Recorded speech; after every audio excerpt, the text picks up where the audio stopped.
in a world. Dude, that's like nostalgic, bro. It's been a while since I've seen that video. How's it going? How's it going? Sorry the stream is super late. It's already midnight, but you know, it is what it is. Unexpected absence, but as soon as I came online, some drama, but we got it handled. So yeah, what's up, fam? Dude, I love that intro. That's definitely the new intro. Someone kept on commenting like religiously, like, yo, bring the astronauts back. And you have no idea how hard it was to find that. But I found it.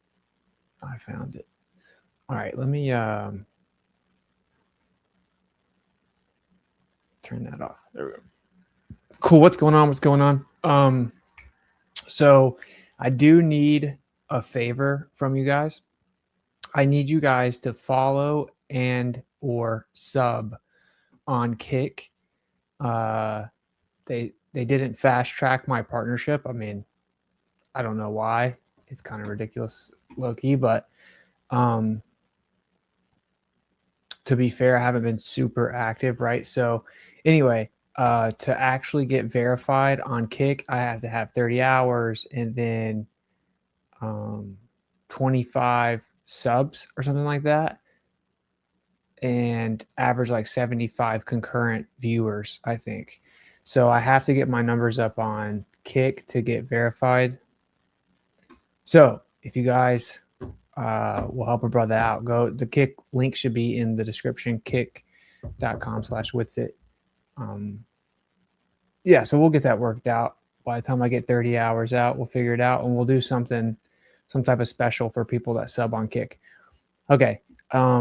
Member only stream. It was going to happen last week. Like I said, all kinds of things that I take care of. But so what we did, because I was having a bit of an issue with Ko-fi, and then there's a few people that have been like really loyal on Patreon, and then we got Ko-fi. It's just like kind of been a disaster to get off of there because, you know, so many people support me there. So what we did was built a site, witsitgetsit.com. So if you go to witsitgetsit.com, which is also in the description, witsitgetsit.com, there's a whole site there. If you're already on Patreon or Ko-fi, like if you go to join the crew or members or whatever, if you scroll down, so if you're not a member, you can become a member directly through the site. If you're already on Patreon or Ko-fi, you can just connect your account and it'll give you a membership on your, based on your tier. Did you host with someone that won't take you down? We'll see. We'll see. So, yeah, that's where we are. Now, the good thing is, though, like if something happens to the site, worst case, those subscriptions aren't going to go anywhere because they go directly to me. So that way I'm not paying Patreon 15% or whatever. So they'll be there no matter what. So cool. I want to say it's Cloudflare. Anyway. Put quite a bit into the site. So you can also super chat through the site directly, and you get characters based on the amount, all that. And that goes directly to the panel. I'll see it live when you super chat. And then once we get OBS finished, because it took a while to get the site up, I think the site looks pretty good. I mean, it'll get better over time, but you can like DM me directly if you're a member on the site. You can DM each other. If you're based on your tier, you get put in a group chat. So like say you're like Earth tier, then you get Earth, Fire, Water below you. You have access to all those group chats. You can talk to other members in there. You can post, comment on posts. Then there will be like member only streams hosted on there directly. So you'll just go to the site and that'll be where the member streams are. There'll be a link to join the streams if that's what we're doing. You can connect your Discord through there, which is where we'll kind of hang out and have like watch parties once a week or whatever. A lot of people are saying they want us to watch like the Three Body Problem. People are saying like the Moon movie. There's all kinds of suggestions like that. So yeah, we'll just occasionally watch something in Discord. You could watch it. You could watch us watch it, I guess, without being in Discord if you don't have one, through the site. So everything's on the site. I guess I could quickly show you the site. I think it looks pretty good. When I say we built it, I built the whole thing. So here's the site. Let's do this. I mean, yeah, kind of whack. But anyway, so if you donate, you can donate here. And then here you see that the amount changes with the amount, the characters. And you can be anonymous or whatever. Send in your thing. It goes directly to my portal here where I can read the super chats. There's going to be a calendar. So like I'm working on scheduling a debate with that Nick Mateo guy. I'll show you guys him in a second. I think he agreed to do a debate. He's like a pro-Israel guy. He's probably the best pro-Israel debater that I've ever seen. So that's why I want to debate him. I think he's a very good debater. So for example, when that gets scheduled, then you'll be able to just come here and you'll be able to see, you know, the debate upcoming. So that's pretty cool. Little calendar. You can do daily, upcoming, all that. Yeah, and then if you're not a member here, it'll just say like you have to be a member, but you'll see all the posts I start making for members only, and then the member streams. You can make a post, and then of course you get direct messages. So cool. And here we should be live. We'll see if it's working. There you go. It is. We'll see if it's working. Live stream. There you go. Is on the site. So we'll always have the live stream up. If I'm live, it'll be on the site. You can follow through there, etc. So there you go. We'll keep working on it, but there's quite a few things. Some things are just kind of fill in, you know, like I haven't finished everything. That took forever to do that. So, okay, there's that. Got all that out of the way. Let's come back over here.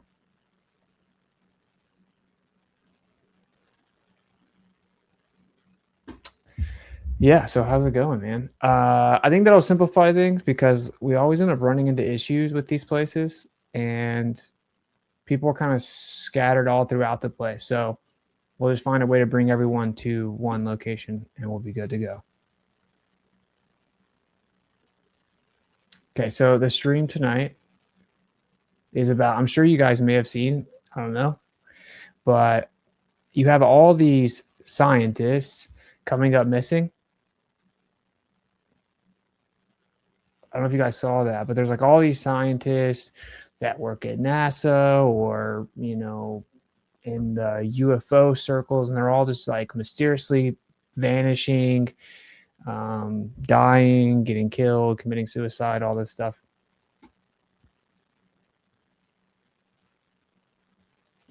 Okay, Austin, I reached out to you on Telegram. Okay. Well, I will check on that. Send it again to pop up towards the top. I don't know what your username is, but oh, I mean, unless you're the guy that I replied to. Oh, were we supposed to talk today? Okay, I'm gonna start showing you guys this stuff because I think it's crazy. So I titled the stream Incoming Alien Psyop, because that's what I think this clearly is. So I'll just start showing you if you guys don't know.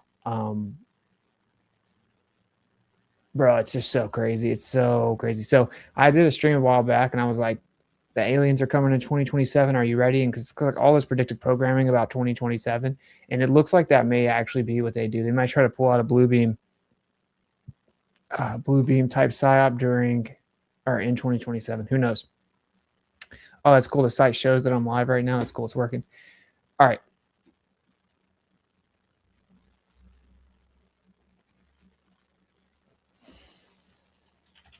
Okay, I see you. I see you.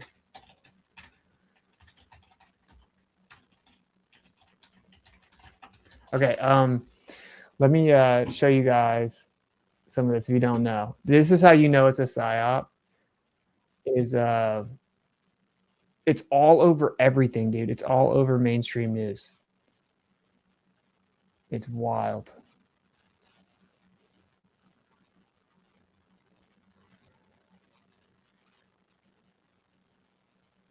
It's so crazy. All right. So we'll watch the mainstream news tell you about it. Fox is just like religiously running on the news. Nothing sketchy about that at all. Whoa, whoa, whoa.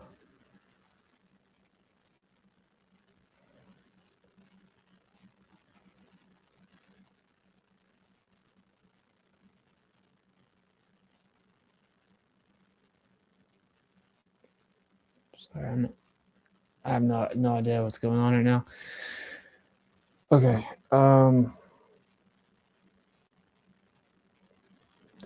There we go. Or both of those are working for NASA. But this is really one of the things that when we talk to former FBI special agents like James Galliano, you look at the number of potential connections, 8 in the last 2 years. And among them, you see William Neal McCaslin. He is an Air Force general that oversaw the Air Force lab that connects both the NASA Jet Propulsion Lab as well as the highly secretive work that they are doing in Los Alamos on a nuclear science, as well as McCaslin, by the way, also worked on secretive UAP or UFO technology in the past. He, of course, goes missing, doesn't take his phone or his glasses. So with this entire list of people, let's break down now, if we have that other wall, sort of where these people are working, right? So the NASA Jet Propulsion Labs are, as we mentioned, Michael David Hicks, Griemeyer, Maywald, and Monica Reza. Monica Reza, by the way, just goes hiking and disappears, vanishes. She was working on very highly classified things. She reported to General McCaslin. McCaslin, who oversees the Air Force Space Labs, connects NASA ultimately over to Los Alamos. And so when you talk about the number of connections that may or may not exist, and that's why the FBI and other agencies are digging in now to find it, you wonder what was any potential motive if there was a connection to these missing and deceased persons. Was it a foreign government? We saw so many individuals from China when Bill Maloogian and I were out in California and Arizona. These individuals were coming over. Were they possibly in any way trying to get our information? And they cross, by the way, in many places where this takes place. All right, bruh. This should just be ringing all kinds of alarms for you.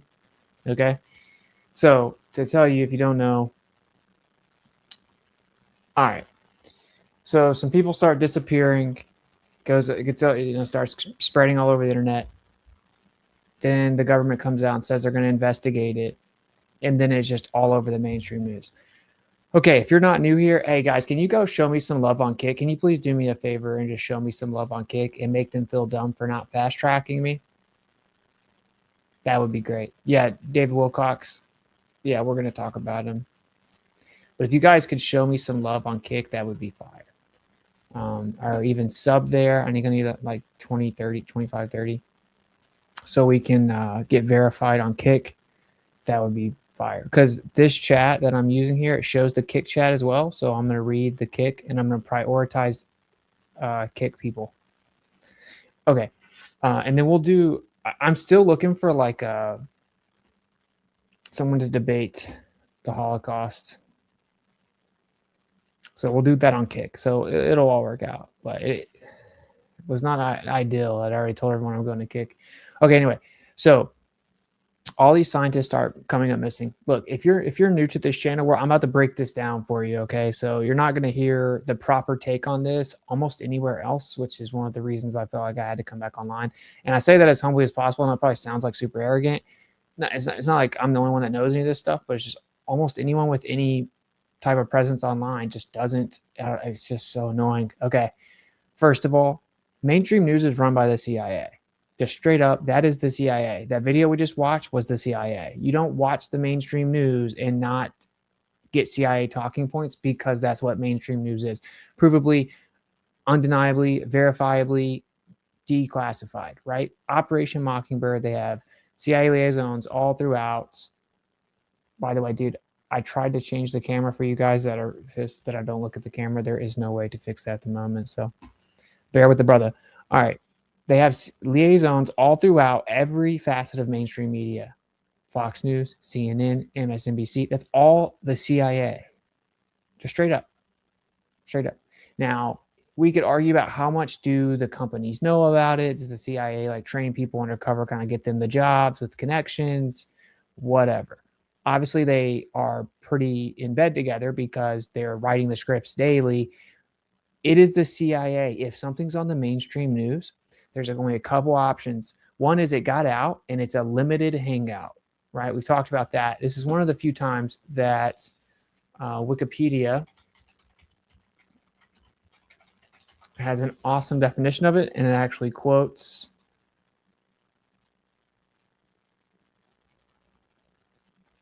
the former CIA guy here. So according to Victor Marchetti, a former special assistant to the deputy director of the Central Intelligence Agency, a limited hangout is spy jargon for a favorite and frequently used gimmick of the clandestine professionals when their veil of secrecy is shredded and they can no longer rely on a phony cover story to misinform the public. They resort to admitting, sometimes even volunteering, some of the truth while still managing to withhold the key and damaging facts in the case. Okay, so that's like as close to some type of organic information that you're going to ever get on mainstream news. It's like something came out, there was a whistleblower, some video went viral on X, whatever, the truth kind of gets out there, or they realize that they can't keep it hidden, they can see it's about to get out, then they're going to get out ahead of it. They're going to tell you the information and they're going to put a spin on it. This is very common sense. You know, I know you guys probably understand this. They're just going to put a spin on it so they can control that information, control your perceived interpretation via control narrative, right? It's like, you know, psychological operations 101. So if you do not think that the intel agencies are controlling the way that you think about what's going on in the world, you are immensely naive. There is no scenario in the world where a government wouldn't do that. Every government forever has always done that. You can go all the way back to monarchies. You can go back thousands of years. It's just what they do. They control the population. They feed them certain narratives, whatever. We're talking about highly sophisticated infiltration of information at this point. The dissemination of information that we are fed at this point, they have polished that and mapped out the subconscious interpretation of information that bypasses the critical thinking. PSYOP is actually kind of an outdated term, right?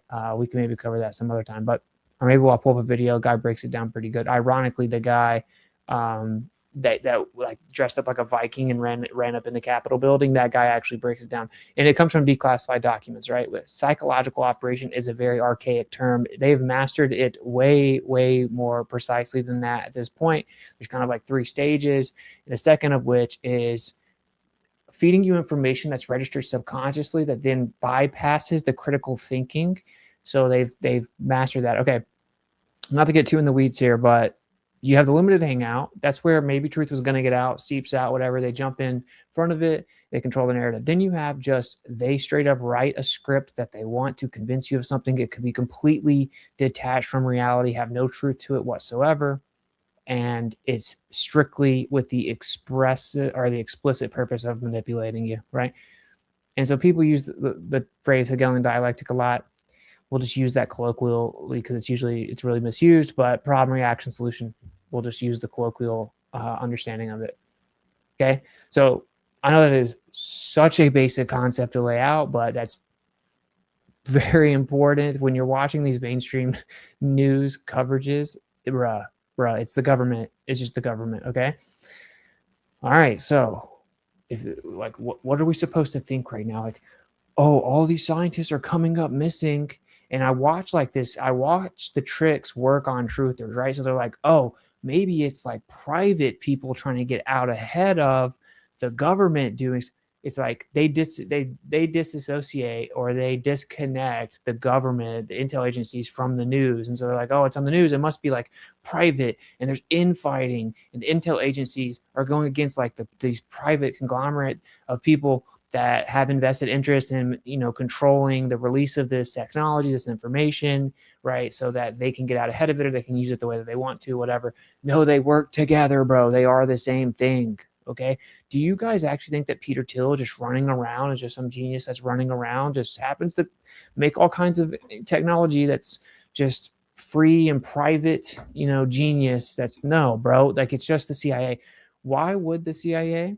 And I say the CIA is kind of a cover term. There's probably all kinds of like sophisticated networks within government, right? But like, why would they not infiltrate the private sector?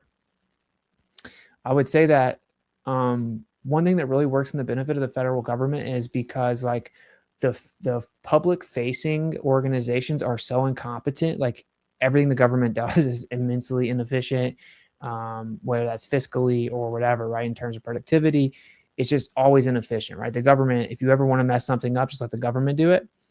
Let's talk about the Department of Education, for example. Once it became a thing, everybody got way stupider. Like it's literally everything the government does. That is not the case when you get all the way back out here to some of the highest parts of the intel agencies. It's quite the opposite. Okay. I know that was kind of a long rant in a way about something that most of you guys probably understand, but it's just important to understand that. Okay, so this is all over the mainstream news. So someone that's just eating up this scientist disappearing story, you got to chill, okay? Not saying that they're not disappearing, whatever. I'm just saying you got to understand that you're being intentionally shown that story because they are manipulating you. Okay. Next thing, because you will hear that outside of channels like this, but what you're not going to hear is any of the proper application or interpretations of some of the phenomena that's being discussed. For example, we're going to start watching some videos and there's going to be discussions about anti-gravity. Okay. What is gravity? What is gravity, right? And we won't turn this into a falsification of like mainstream gravity, but long story short, right? When people say gravity, they don't really, the average person doesn't even know what it means. You got like, if you ask the general public what gravity is, they'll say mass attracting mass, which is archaic. That's Newtonian gravity, which is not even, claimed. It hasn't been claimed for over a century, right? And that basically claims that gravity is an innate property of matter. Dumb. Although more accurate than some things that are claimed within relativity, but also relativity is more accurate in terms of the interaction within the medium. And then they claim now that gravity is the effect of the bending and warping of space-time, some 4D space geometry, basically like a fabric that's physical, not actual, but it's not actual, but it has physical properties as if it was actual. And just a reification fallacy attributes physical properties to space and time. Space is nothingness. Time is just a quantification methodology. So it's stupid, long story short. Okay, we've thoroughly debunked relativity on this channel. If you look back to some older content, theory of relativity, it's known within mainstream physics that it's wrong. Now that's the important part here. Okay, if you're talking about these quote unquote scientists that are working on these different technologies or whatever, they know relativity is wrong. It's been known relativity is wrong for a long time. You can go to like 1955 Vera Rubin, the discovery of dark matter, all the way back with Fritz Zwicky in the early 1900s, where they look at the Coma cluster, a cluster of galaxies, and relativity said there's a certain amount of mass that should be there, and only 1% of that mass was there. It was off by 99%. So instead of being like, oh, clearly our theory that predicted 100% of mass and only 1% of it's there, so it can't be right, so it's wrong, let's throw it out. They're like, oh, there must be 99% of invisible mass that acts just like mass, but it's not there. We can't detect it, can't see it, can't find it because we're still right, even though we were wrong by 99%. That actually happened. That was over a century ago. People still claim it's real. Can't even make it up. It's actually stupid. So anyway, so relativity is completely wrong. This is where you get the idea of dark matter. Something like 80% of all matter in the universe is allegedly dark matter. Dark is a fancy way of saying they can't see it. Doesn't interact with the electromagnetic spectrum. It's not a fancy way of saying it. It's just a way of saying that they can't see it. So dark meaning that they don't know what it is. They have no evidence of it. It just has to be there if their theory is going to not be falsified. Okay, so you got people. Now you have like different versions of quantum gravity that are being proposed. You have modified Newtonian dynamics. None of those theories will ever work because they're still based on the presupposition of proportionate mass, right? So very simply, it's like the amount of matter you have that dictates how much gravity you have, and that is not correct. And so any theory that assumes that is automatically going to be wrong. This is where you get the major discrepancies, right? They're like, they look into space, the sky, they claim or they think that something's a certain distance away, thus a certain luminosity and a certain size. And so they're like, okay, there has to be this much gravity if there's that much mass there, right? So something's said big, it has set amount of gravity, right? Proportionate to mass. Gravity is proportionate to mass. That's incorrect. So when they start looking at the stuff that goes on in the sky, which by the way, stuff does go on in the sky and it's wild. It doesn't ever match, right? Like something that's rotating, it's like the amount of force that would be required to rotate something that big, and they're claiming the size doesn't matter. It's just the point is that the ratios don't work. It doesn't matter if the galaxies the rotational galaxies, for example, if they were way smaller, it wouldn't matter, right? It still would be wrong based on the proportions. It can't be proportionate mass. Okay, it's not though, and this stream is not going to be just about this, but it's like if you have two magnets that are this size right here, right? One of the magnets can be 1,000 times stronger than the other one, but they're the exact same size, exact same shape, exact same amount of matter, the same exact mass. One of them can be 1,000 times stronger than the other one because it's just based on the coherency of the magnetic field, right? It's how strong the magnet is. In simple terms, it doesn't matter how big it is. You can have a magnet that's this big be weaker than a magnet that's this big because it's not just based on mass. So now you might ask yourself, well, why wouldn't they just consider magnetism? And then what most people will think is, bruh, you have no idea what you're talking about. Obviously, we know it's not magnetism. No, you don't actually. Like you can replicate every single galactic like formation that we see in a lab with plasma and magnetism. You can't even do that with anything else. Like can you do that with some space time? Of course you can't. It is absolutely electromagnetic. Everything is. Okay.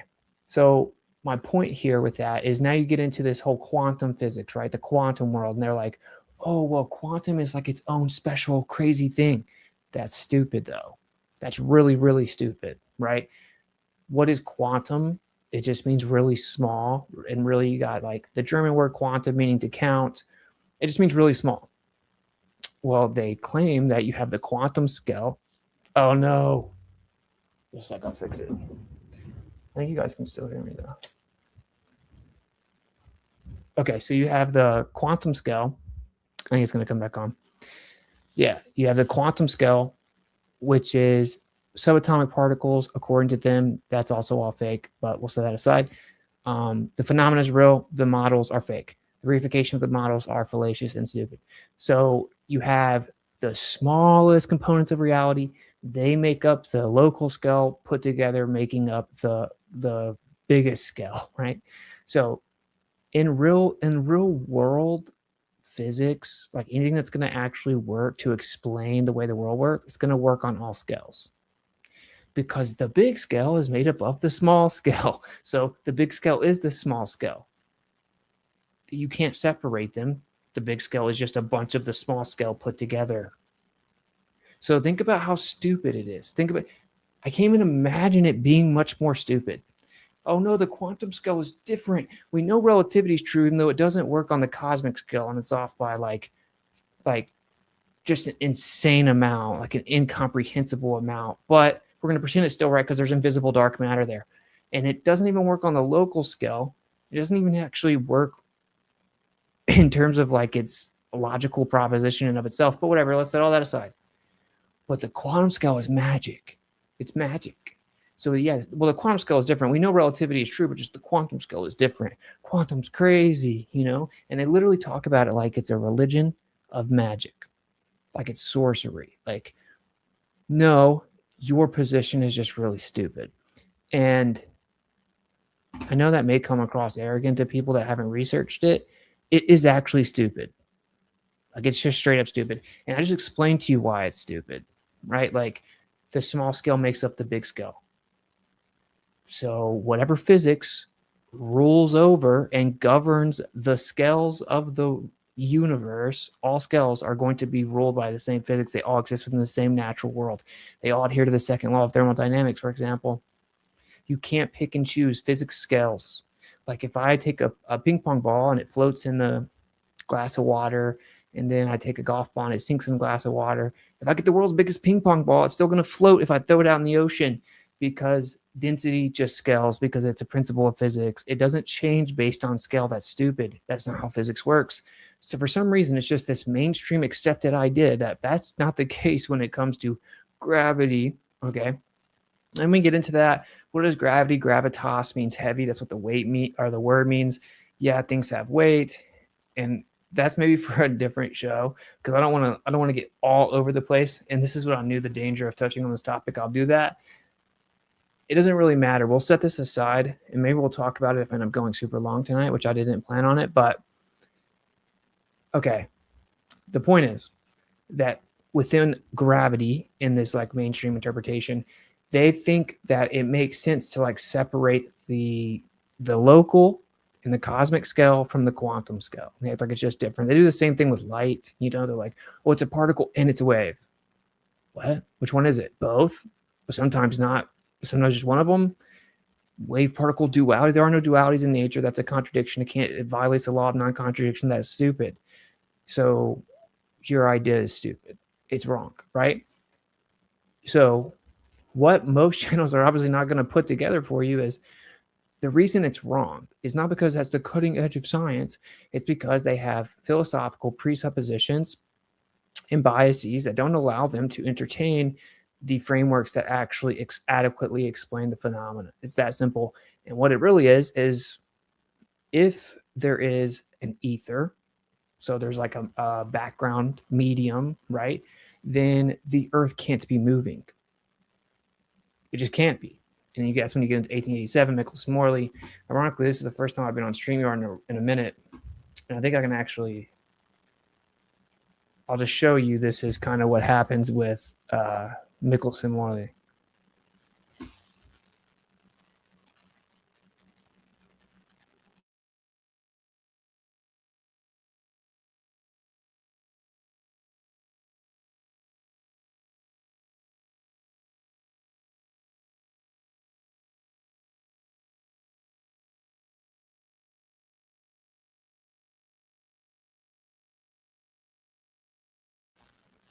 Yeah, it's so funny. I couldn't talk. It wouldn't let me. I play the video. There's all kinds of videos here. See if you guys can hear this. This is where I talk to some pilots. Right. Yeah. So basically, it's like the Earth spins and curves, but you fly the plane like it's flat and stationary. Yeah. So it could be flat and stationary. Okay. I just got a bunch of videos from back in the day that are on here. That's how I found the intro with the astronauts. Okay. Anyway, so my point with all of this is these people, they operate within like a very philosophically, thus physically bankrupt framework of physics. Okay. So then you have the geniuses. And, you know, when I was younger, they made me take a test and then they told me that I had like borderline photographic memory or whatever.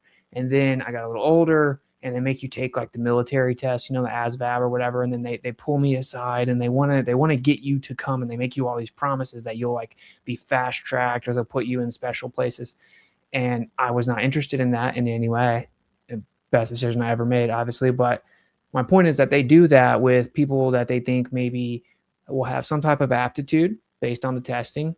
And then they take the brightest minds and they throw them over here in a classified environment. And then they take all their IP and all their discoveries, right? All their intellectual property, everything that they figure out just becomes the government's. These people think that they are discovering like, oh, our understanding of gravity is wrong, which again, anyone that's actually familiar with physics, right? Like at any type of a higher level knows that relativity is wrong, right? Like if you talk to a quantum physicist, they know that relativity is wrong. And you'll probably have to like go back and forth with them to even like get them to understand that they think that and understand that, but it's just known that it's wrong. Okay. And this is why they're proposing all kinds of modified Newtonian dynamics and stuff like that, which will never work because it's proportionate to mass. Take it or leave it. But I've been saying that for 8 years. A lot of us have known this the whole time, and it's not going to change until someone finally accepts it. And there's a theory put forward that doesn't do that, just factually, objectively the way it is. Okay. My point is, I guarantee you anything that's been discovered, and let's be real, right? Like it has been discovered because I saw someone say, I've seen UFOs. Me too. I've seen UFOs when I was 19, and then I saw UFOs when I was like 21. I saw UFOs when I was 24. Ironically, I was by I saw multiple UFOs in one night, maybe 26. So the only time I was with witnesses, ironically, were two different X's. So not ideal. But anyway, like UFOs are real, right? And I've said for a while, like, I don't know why people think that's a big deal. Like, it would just be like electrogravitic propulsion. And when you get deeper into it, right, I mean, you understand how this realm really works. Everything is a modality of ether, which is just the background, simply everything, just a different form of the ether. And a really simple way to understand this would be like a pond or a lake.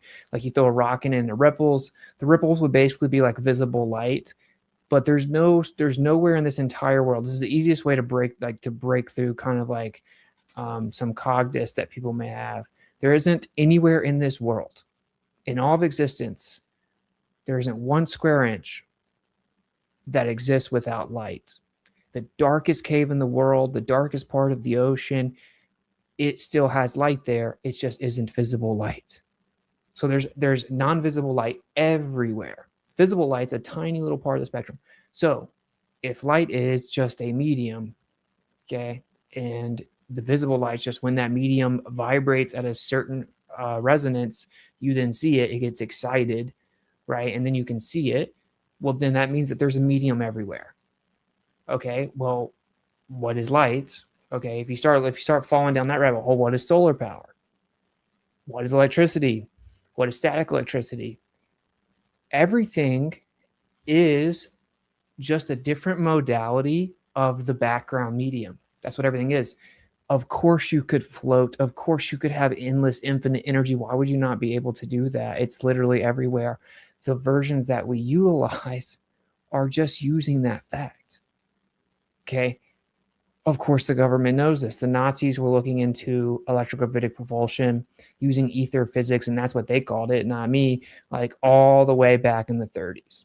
And they had successful UFO tests and stuff like that, designs, etc. This has been known for a while, and it's just like heavily classified.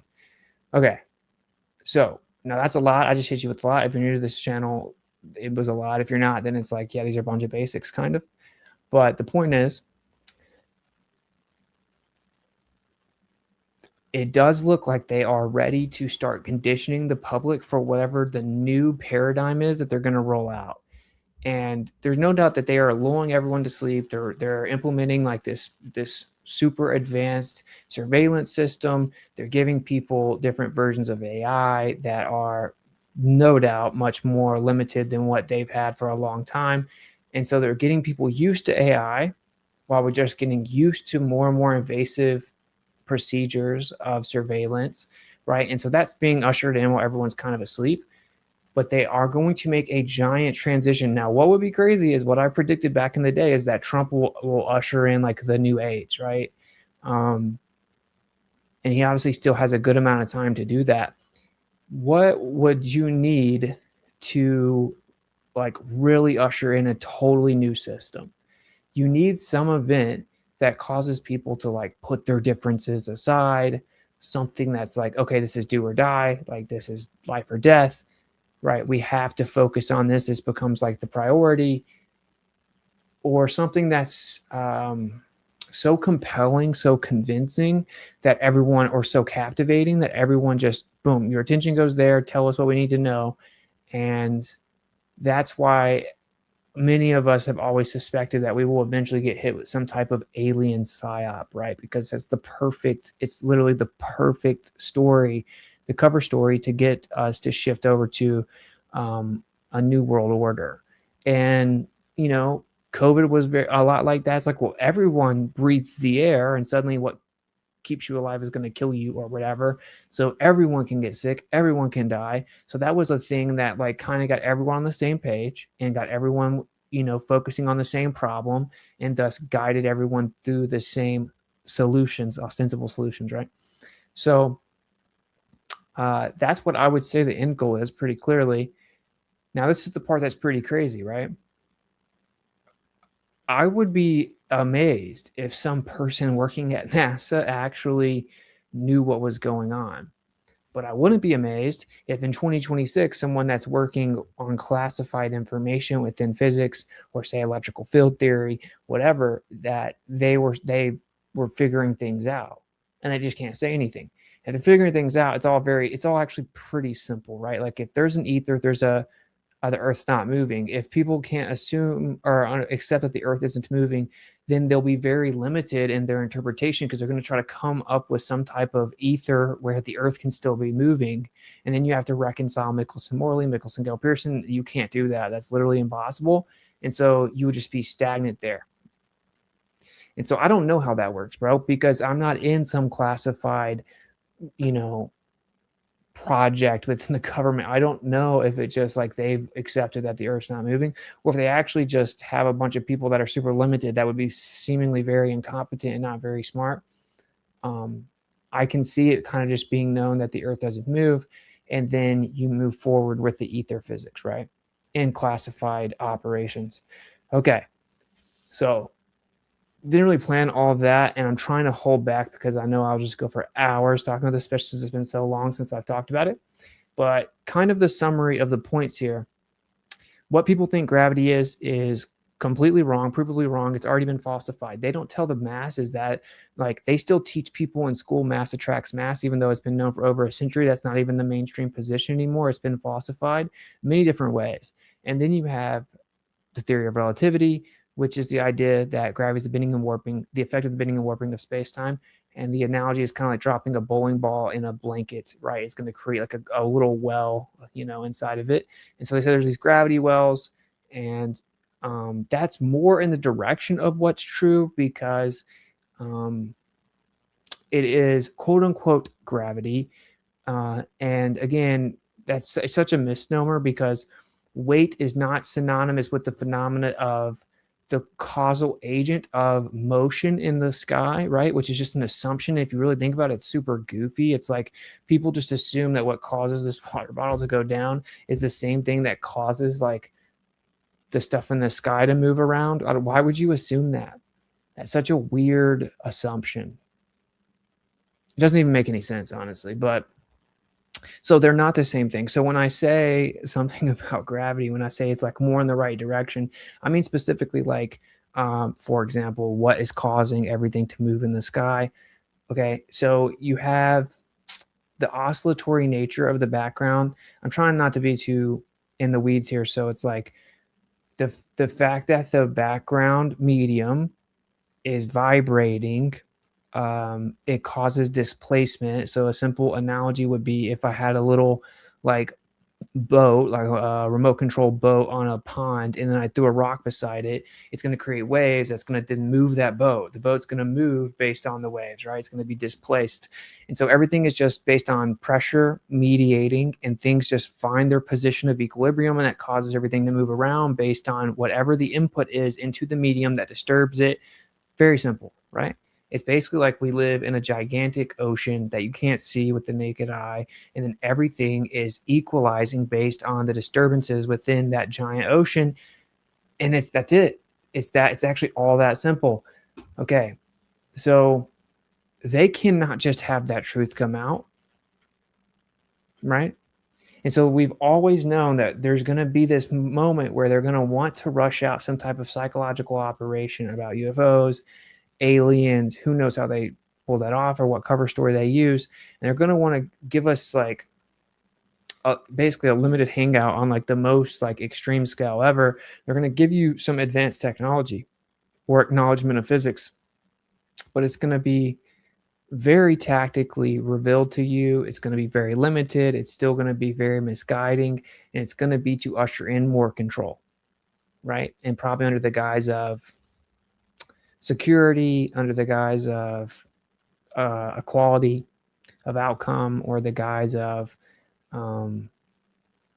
whatever, like basically countering the energy crisis that they're currently manufacturing, right?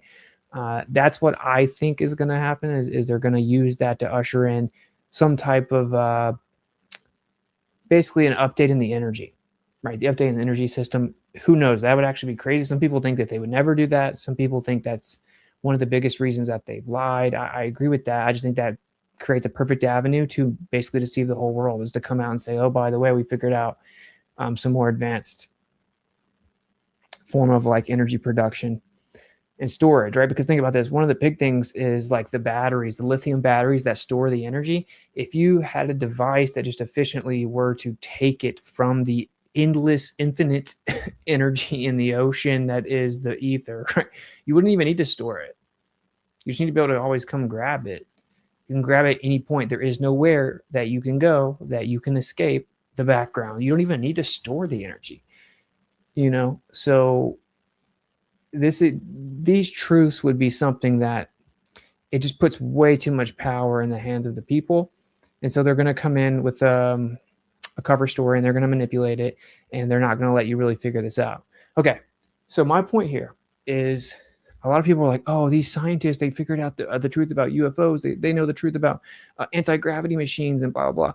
An average person talking about some scientists and a UFO and an anti-gravity machine, they don't even know what gravity is, and they don't even know what it's claimed to be specifically, right? Like, if you actually pay attention to what people are saying online about what's going on, they are all primed and ready for any deception they want to pull off.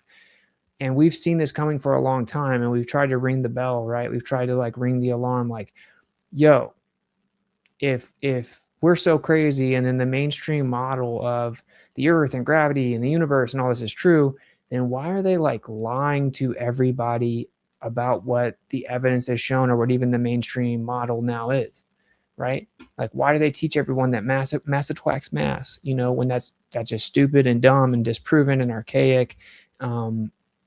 And then maybe you learn about relativity as you get into like college.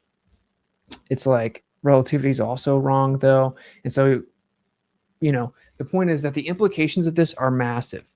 You can't really separate it. People are like, why would he lie about the earth? Or they have cognitive because they can't explain every phenomena. It doesn't really matter. Here are the facts, right? The evidence showed that the earth's not moving. You've proven it with extremely precise interferometry measurements and like 1,000 other things. The models that are proposed have been falsified. They simply don't work, right? They're fundamentally illogical and fallacious and can be dismissed on their face as such, like such as relativity being a reification fallacy. Even beyond that, in practice, in application, they don't work.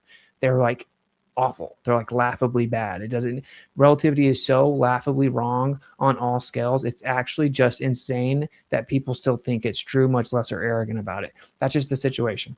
So the actual evidence has shown us that there's a background medium, an ether. That means the earth's not moving. Okay. And I don't know how they're going to pull off. I think this is why they're kind of stuck, right? Like, how could they tell people there was an ether without saying the earth's not moving? But now let's be real. That assumes that like the public would be informed and understand what I'm talking about right now. Like, understand the history of Michelson-Morley. And of course they don't, bro. Of course they don't. You know, it's just like, oh, look, David Wilcock talked about ancient aliens and UFOs, and they're taking them out because they knew the truth and they know about UFOs and anti-gravity, and, you know, the universe is so big, there are some aliens and they're trying to hide it and blah, blah, blah. And all of that is lame nonsense. It isn't real. And this is when knowing the truth about a lot of the deceptions about the world and where we live and how it actually works, it equips you to see right through this deception. Now, I will say, if you look at it from like a scriptural lens, you know, that's not the requirement to see through it. It says a lot of people will still be deceived. So, you know, who knows where like this idea of UFO disclosure, aliens, Project Bluebeam, anything like that falls into the ultimate grand deception. That would be a good question, I guess. Oh, cool. Okay, it separates it for me. What's it? Good to see you. Thank you, man. Thank you, Daniel, Jim, for the very generous super chat, brother. What's your opinion on the original patent of the perpetual will and or tapping into free energy through the ether? Thanks, brother. Thank you so much. The perpetual will, I'm not sure if that like name specifically rings a bell, to be honest, but I do think, like I said, I do think you can tap into the ether because even the current utilization of electricity is using the ether. So yeah, you can absolutely do it. I would say that the most efficient way to do it would just be magnetism, because perpetual like autonomous exchange of energy is a field, and there's only one field, and that's magnetism, and that already exists. So just utilizing like the singular field in existence would be the most efficient way to get energy because it's perpetual, right? Magnetic field is perpetual. So that would be my answer. They can't let that out, right? Now, I would say maybe they do, because if they ever were willing to just say like, hey, here's free energy, this would be the time that it would be worth it, right? Like, yeah, it would maybe come with a decent amount of freedom, but like think about how much freedom you have if you just don't have a utility bill, but they've already ushered in an entire surveillance system and you can't go anywhere. They see you and they know what you're doing everywhere you go. So they usher in an entire surveillance system and then told you, okay, by the way, we can produce free energy. So now you don't have a utility bill. That doesn't change a ton. And they're like, okay, well, now we can power the AI, like the huge farms and systems that they're building, right? Because that's obviously the major cap on AI is the energy limitations. And that's in the private sector. And so they could just straight up say, now, this is the thing, though. I don't know how they would do that, right? The government couldn't just come out and say, oh, we were lying to you. We had free energy this whole time.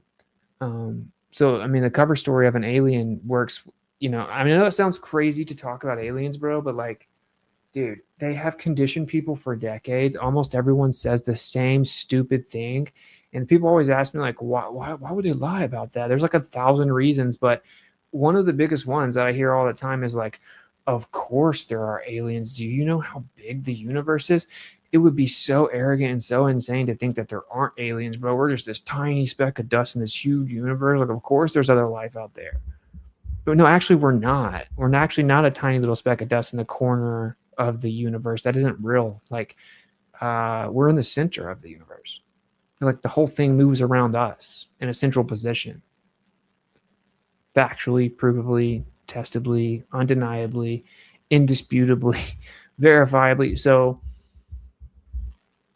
that alone is a huge reason that you would have to hold on to this lie if you had some plans to roll out a great deception that had anything to do with quote unquote aliens. But I will also say you have lots of people, which I'm suspicious of some of these people, right? I'm hesitant to say I know people are CIA and stuff like that because I hear people say it about everybody. And people say it about me, you know what I mean? But a lot of people say like, oh, I think they're interdimensional beings. And so that's like a mainstream position that's floated around as well. So you may not have to claim that they come from like distant universes or whatever. I don't really know. But anyway, my point here is I think that the entire scientist story, I'm about to go through a bunch of videos and watch what's going on. So you guys, I think it's all a psyop. I think it's all a psyop, right? Now, I'm not saying they're not really killing these people. I'm not saying people aren't coming up missing. Maybe they are. Maybe some of them are and some of them are not. It doesn't really matter, right? Like, I don't know how in the know they are. I know that they're definitely not above just killing these people, but I think they're tactically taking certain people out to guide what people think that they're covering up. And that would be very intelligent way to do that, right?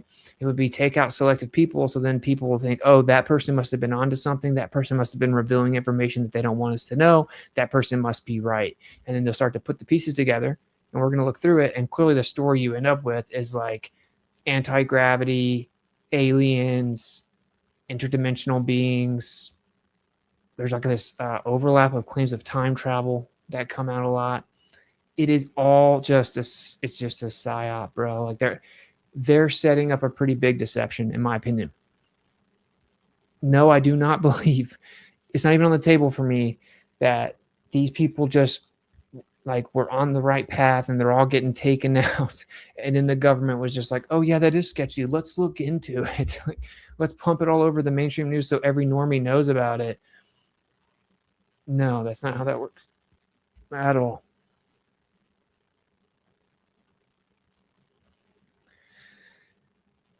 Thanks, Whip, for the show. Love it. My father's a theoretical physicist. I use your content in debates with my father. He gets done.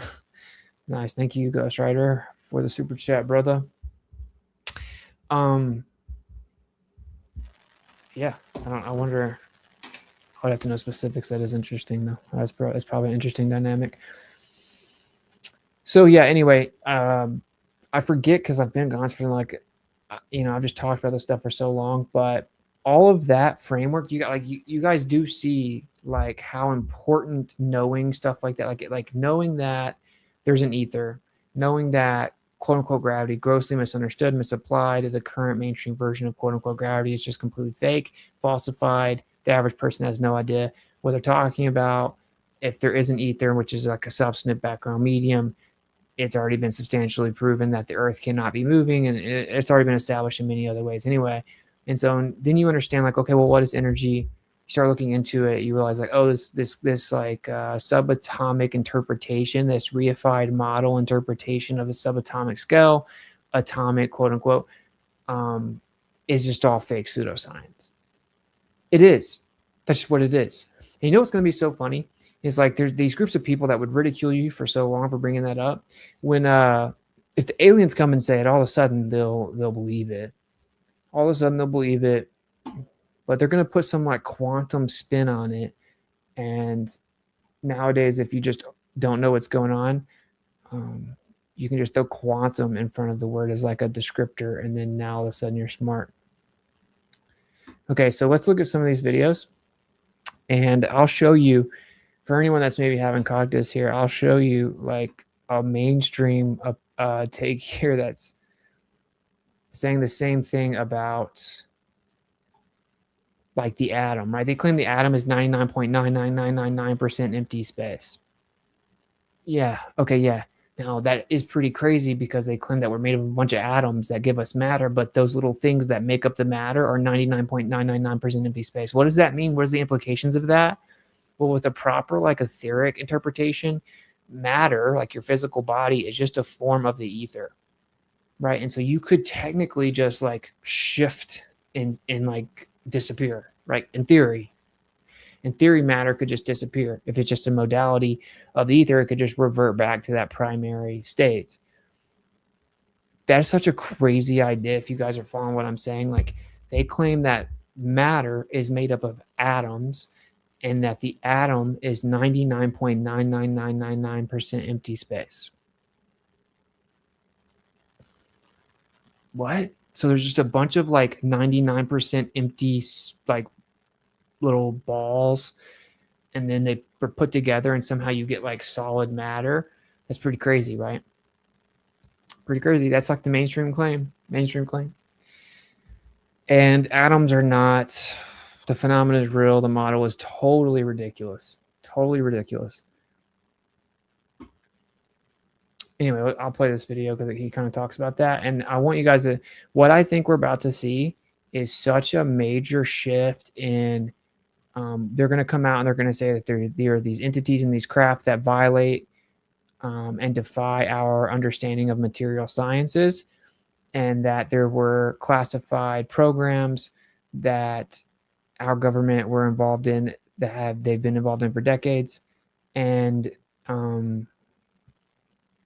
we were aware of this. We were reverse engineering some of this, whatever.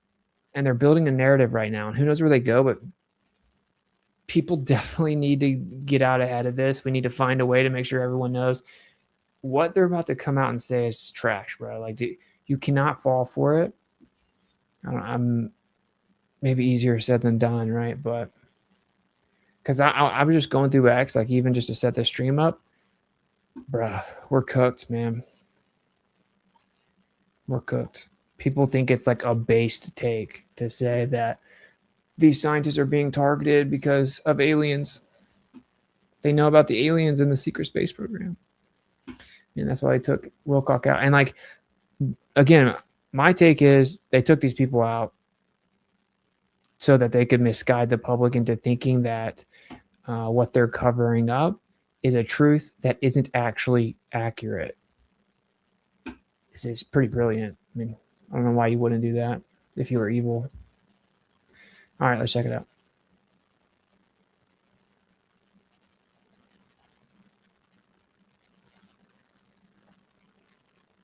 I've had people who I know are in the know, and I've mentioned this before, and one of them told me the truth is indigestible. It's not something that we could that we would be able to fully grasp or entertain, and that it's like, it would be like telling somebody something that they can't do anything about, and they don't know what the repercussions of that would be. It's so great. It's so world changing and transformational, and maybe not in a good way, So I mean, what could be so jarring? What could be so disruptive? I mean, bless you. thank Like you. like the idea that we're being visited by another advanced intelligence that's more advanced than us. I mean, do you think, or is it something else? I think it's much deeper than that. Lou once mentioned to me, we were chatting about this, and I asked Lou one day what he thought, and he drew a Venn diagram, on a board, and and in the middle of the Venn, was one side was consciousness, and the other side was quantum theory. And the shaded part in the middle, he said, that's probably where this is. And when you think about that, what are the two things we really don't know all that much about, or that, could be extraordinarily scary? And consciousness, is it local or is it, non-local? If it's not local, Like people just use words that they don't what do you mean by that? not produced by the brain or the body or the Of course it's not. You make up your mind, not your brain. mind. It really means that there is a universal consciousness. You want to know why they lie to the world and they push everyone towards this materialistic, reductionist, like atheistic worldview? Because now you can just come up and act like basic facts like this that can be logically deduced. You don't even have to like know about anything about how the world works to figure it out, just using basic logic, that there's a metaphysical prerequisite to all of this, and ultimately that leads you towards a primary mover that sets an objective standard. But now they can come out and be like, consciousness, quantum mechanics, quantum physics has shown us that there's dimensions and there's a consciousness. And they're going to start to say something like the universe itself is sentient, and there are beings, and there are the light people, and that we were seeded. And that may sound crazy to you, but when the government comes out and pretends that they're declassifying these truths, then all of a sudden the normie's going to eat it up. And it'll be so overwhelming to them that they will kind of be in shock, and they'll just immediately look to the TV to be told how it works, right? I think that in kind of like our arena, we're so far beyond this idea that there's nothing beyond the physical world. It's just so fundamentally retarded that we kind of forget how most of the world has been deceived into thinking that like there's nothing past the material, right? Or they vaguely think of this idea of God, but they don't intellectualize it. They don't really apply it to their lives, right? They don't fully grasp the implications of it. So they're kind of like an empty vessel, just being like, just waiting to be filled with interpretations and answers. This guy is talking as though he's revealing something immensely profound, and he's presenting it as a true dichotomy that's somehow viable. Like, is the consciousness local, like just our mind and body? That's just the stupidest thing I've ever heard. But the reason I'm bringing this up is to make this very point, right? I want you to think about what I just said to you about the atom and an actually being ether modality, and then I want you to hear kind of where we're going here. It's just not cool, man, because they like, I was confused like why they were doing this, but then I realized like, oh, they're drip feeding the normie. Like they have logistics ran on the full spectrum of people, and you have people that are just like, UFOs seem real, and it's like, that's probably just Russia or whatever. And so they're just like, drip feeding you to guide you towards something, and it seems like something massive, right? Anyway, that we're part of, that we're tapping into. Quantum theory, in the very early days of quantum theory in the 20s and 30s, most of the people who grasped what it actually meant was that we're immaterial, that we're basically an illusion, and that atoms in general, we've come to find this to be true, are just basically invisible. There's no matter there, and that that where That is true. That is true. Isn't that crazy though? Like we're like etheric beings. It's I'm not gonna lie, I struggle to grasp that. I struggle to grasp matter. You know, and Tesla said, and I'm not claiming that Tesla was right necessarily, but he claims that when the ether is thrown into infinitesimal, prodigious worlds of velocity, it manifests as matter, and when that energy resides, it reverts them back into the ether. That's also like inconceivable in a way, but it's not inconceivable. It's just like insane. Like in very simple terms, it's like really tiny tornadoes, bro. Like super fast little tiny tornadoes inside of the ether, and it starts to spin it up, and these like infinitesimally small little points. It starts to spin like a little vortex, like a whirlpool, and that turns into matter. What do you know? You didn't get into this whole, subatomic particles. Do you know what they actually discovered when they started to discover quote unquote subatomic particles and quote unquote quantum physics? That they thought the atom was the smallest part, which is interesting, right? When you get into this, like ancient Greek philosophers supposedly being the first ones to propose that idea. That's what atom means, like indivisible, the smallest part. They found out, oh no, it does go smaller. What they were actually seeing was motion. They weren't seeing little bouncing balls, like the cult of bombarding particles, as theory of opposites calls it, right? Ken Willer. They weren't seeing bouncing balls everywhere. Oh, look, photons, electrons, gluons, pseudoscientific tons. That's not what was being seen. What was being seen is like motion, specifically vortex motion. So little vortices moving incomprehensibly fast at different rates, infinitesimally small, just like Tesla said, just like Nikola Tesla said. So subatomic particles, subatom, right? You get that. So the subatomic particles make up the atom makes up the matter that we see. So if you go all the way to the smallest scale, to the subatomic particles, you got little vortices, almost like you have infinitesimal, prodigious whirls of velocity that make up the matter. Just like Nikola Tesla said, that's still like so wild to wrap your mind around. And that requires something being like setting that background into motion. It requires a primary mover that sets the ether into those prodigious infinitesimal worlds of velocity.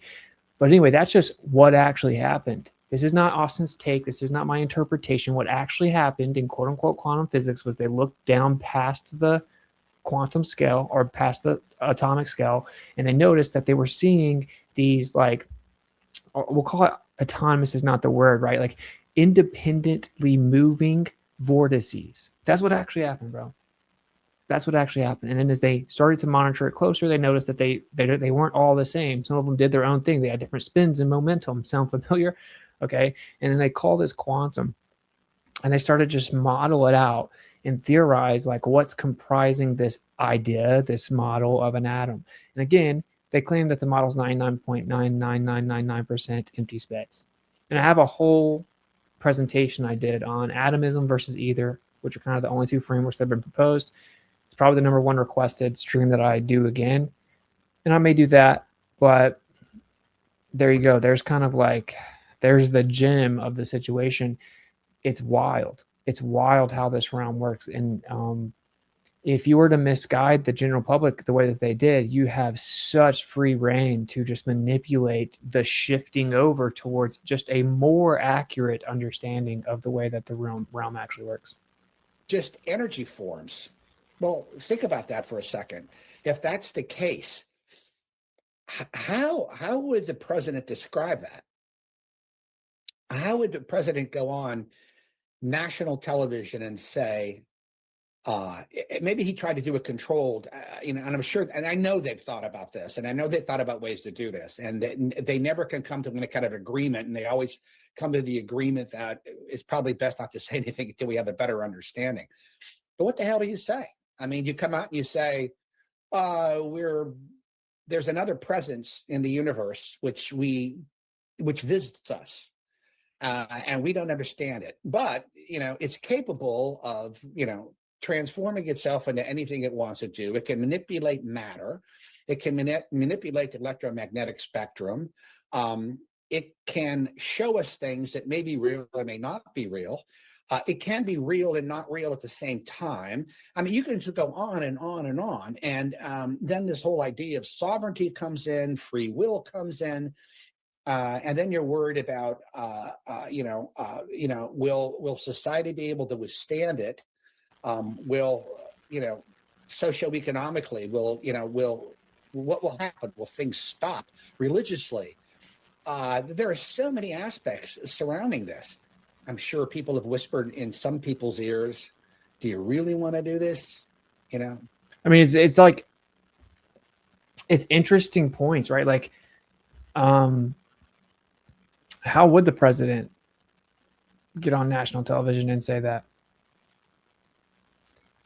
It's going to be a deception. But bro, if Donald Trump is the one that breaks anything like this open, dude, he is on the table as the son of perdition, man. I'm sorry. He just is. He'll have to take a final form. He'll have to, like, something on, according to scriptures, like bottomless pit will open up and you got, I don't know. I will just cover this because people don't seem to fully know this, right? I mean, this idea that, like, just Trump himself is the Antichrist, or whatever. Wilcock, who just died recently, we're about to cover that. I guess his last stream was like, is Trump the Antichrist or something? Like, the scriptures don't say that there's just some normal guy walking around that has some power and he's the Antichrist. It doesn't say that at all. It says that he's in the Greek tongue Apollyon, or in the Hebrew tongue Abaddon, and Apollyon, Apollo, right? And it's the Greek gods were like, they just openly referred to them as like the gods of destruction. Can we just take a minute to think of what is that? Why would you ever do that? Why would you worship and revere your God, your deity, being of destruction? And if you know anything about, like, Greek mythos, it is not taught as mythology in, like, Greek schools to this day. And it certainly wasn't a few decades ago. And before that, it's taught as actual history. And it is actual history. And the world is just crazy, bro. The world's crazy, but it doesn't make me crazy to know that the world's crazy. It makes you crazy to think you know that it wasn't crazy by just eating what you're spoon-fed by, some powerful families that control the entire facilitation of information, the entire education system. There were giants on the earth. Your ancestors were way more wise than you know. They were way more advanced than you know. They had to lie about all that and hide it so that when they come back around to deceive the world for the second time, the world at that time is completely unaware, so that they can just usher in a totally new deception. That's a very simple concept. And if you were to want to deceive the entire world, you're going to have to acknowledge that atheism is stupid. And you're going to have to acknowledge that this materialistic, nihilistic, reductionist, atheistic worldview is just stupid. And so then that's a very dangerous position to be, because they cannot have you understanding, like, there's a creator, there's an objective morality, a linear code of ethics, there's a meaning to life, there's a purpose to life. And this is one of the reasons they can't let you know until they're ready to deceive you that the earth is in the center. It's still on the table for me. I'm like 70-30 that they ultimately admit that the earth isn't moving and is in the center of the universe, and only at the moment that they usher in, like, the great deception. But they can't let you know that there is a God until they have a cover story and a deception to feed you about it. But I can guarantee you, when they're ready to deceive the whole world, they will not be doing so with atheism, okay? Atheism is just to empty you out intellectually so they can fill you back up with a deception. That's all it is. And think about it. With atheism, what do you have to live for? Like, how can you claim anything is right or wrong? What is the purpose? What is the meaning, right? So it really is just like, do whatever you want, and survival of the fittest, and the ends justify the means, and then morality is subjective. So you're just empty. And so they're just going to usher in, some type of deception to fill you back up philosophically, right? That's a very important point, because if you start to acknowledge these metaphysical truths, you have to do so in such a way that you don't lose control of the people. And I think that they're going to do this by basically letting people know about the past. So we could theorize all day long, and we're not going to know exactly how it's going to go down, right? Like, if you look at it from a scriptural lens, and again, I know everyone doesn't believe in the scriptures. I do. you should find it interesting at the least at this point in time. Even if you wanted to take the approach that like powerful people that seem to have lots of control over world events seem to believe in the scriptures, or at the least are trying to make them look like they're coming true, right? But if you look at it from that perspective, everyone somehow chooses, like consciously chooses to turn against the creator. But it says that the election is, or that the deception is so great that if it were possible, even the very elect would be deceived, right? And so it isn't something that's just real black and white. It's something pretty crazy. So I think it is important that we do kind of speculate, so that if we start to move in a direction, it's like, oh wait, but I do remember so and so breaking down, like that could possibly do this to deceive us, right? I think that's important, right? So I think one of the ways, if I was just going to brainstorm here about how you could deceive the world, you would basically usher in some new authority figure. So say that's like interdimensional beings, whatever. They claim that they don't die, that they're not limited to the material, corporeal, physical body the way that we are, or like the physical lifespan, and that they know the whole history. And dude, people talk about this all the time. Joe Rogan talks about this all the time. I'll play a video of him in a second talking about Enoch. And I'm like, whoa, he's talking about Enoch. That's crazy. And he quickly shifts it into us being seeded and created as some type of experiment by some super advanced beings, and we're basically in a simulation, and they created some type of hybrid, and they've seen the whole thing, and they created religions so they could guide us in such a way that we didn't destroy ourselves. And so we had to have some type of moral guidelines until we had become advanced enough to understand the true enlightenment, and he didn't say all that. I'm just saying that's where it goes. That is going to be the deception. It's just going to be one version of that. And I can guarantee you that's what the deception is going to be. It was on the Georgia Guidestones, like, to exist in harmony with the infinite. It will be ostensibly enlightening principles. And I say ostensibly, they may even be enlightening. Some of them will be. It'll be about peace and prosperity, but when they promise peace comes imminent and instant destruction, right? It is not going to be some fire breathing dragon telling you to get on all fours and do it as he says and like crawl around as a slave. That's not how it's going to work, bro. It's going to be disguised as an angel of light, enlightening, prosperity, this new age. It's all I ever hear people talk about. It's like, oh, all these different religions, all these different civilizations throughout all time. They said there was the age of Aquarius, that we're going to enter a new age, the golden era, and that we're going to become advanced, that we're going to have all kinds of like an enlightening principles and shift towards peace and harmony, and that the evil will be defeated. They have really conditioned us with this idea that there's this major shift about to occur and that it's a positive thing. And while I do think that there is truth to that, look at how many people have started waking up since like COVID. So many people have like woken up. It's just like, Kick, I really would like that membership so I could just talk freely. I think what we're gonna do is like we're gonna do the final part of the stream on Kick. So I'm giving you guys a heads up right now. We're gonna finish the stream on Kick. So if you want to, we'll be on YouTube for a little bit still, but like if you want to finish the stream, go ahead and set up on Kick. And you know what I think I'm gonna do? If you're a Kick, if you subscribe on Kick before the end of the month, I'm gonna create like a private Telegram group that's only for Kick subscribers. So we can get that knocked out, and I'll be in there all day, every day. And we'll just hang out. Kick.com/Witsit. Yes, sir. Yes, sir.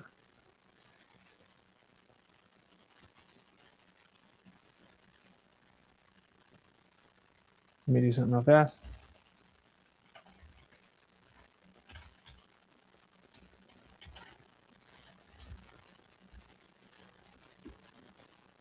That looks whack.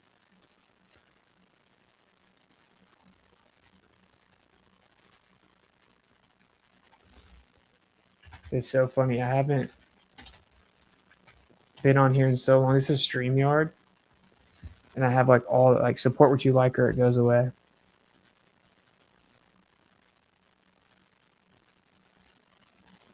Cool. Okay, so um oh yeah, so like what I was saying, what made me think of that was like the COVID situation. Like people are wakening up. We are awakening. We are entering like a new era. You know what I'm saying? And I do think that a lot of that is founded in truth. I don't give these creepy weirdos that play dress up in the dark like more credit than they deserve. But they are very powerful, and this is the situation, right? Like they believe that they track back to gods, bro. And like, look, I'm not gonna sugarcoat the truth or the content, like just to like be more digestible to people, or like, oh, it's so heavy. Brother, the world is a crazy place, okay? And we live in a crazy time. You should tap in. That's what you should do. You should tap in, and you should tighten up a little bit. I need you to lock in, because it's just the world is not what you think it is, okay?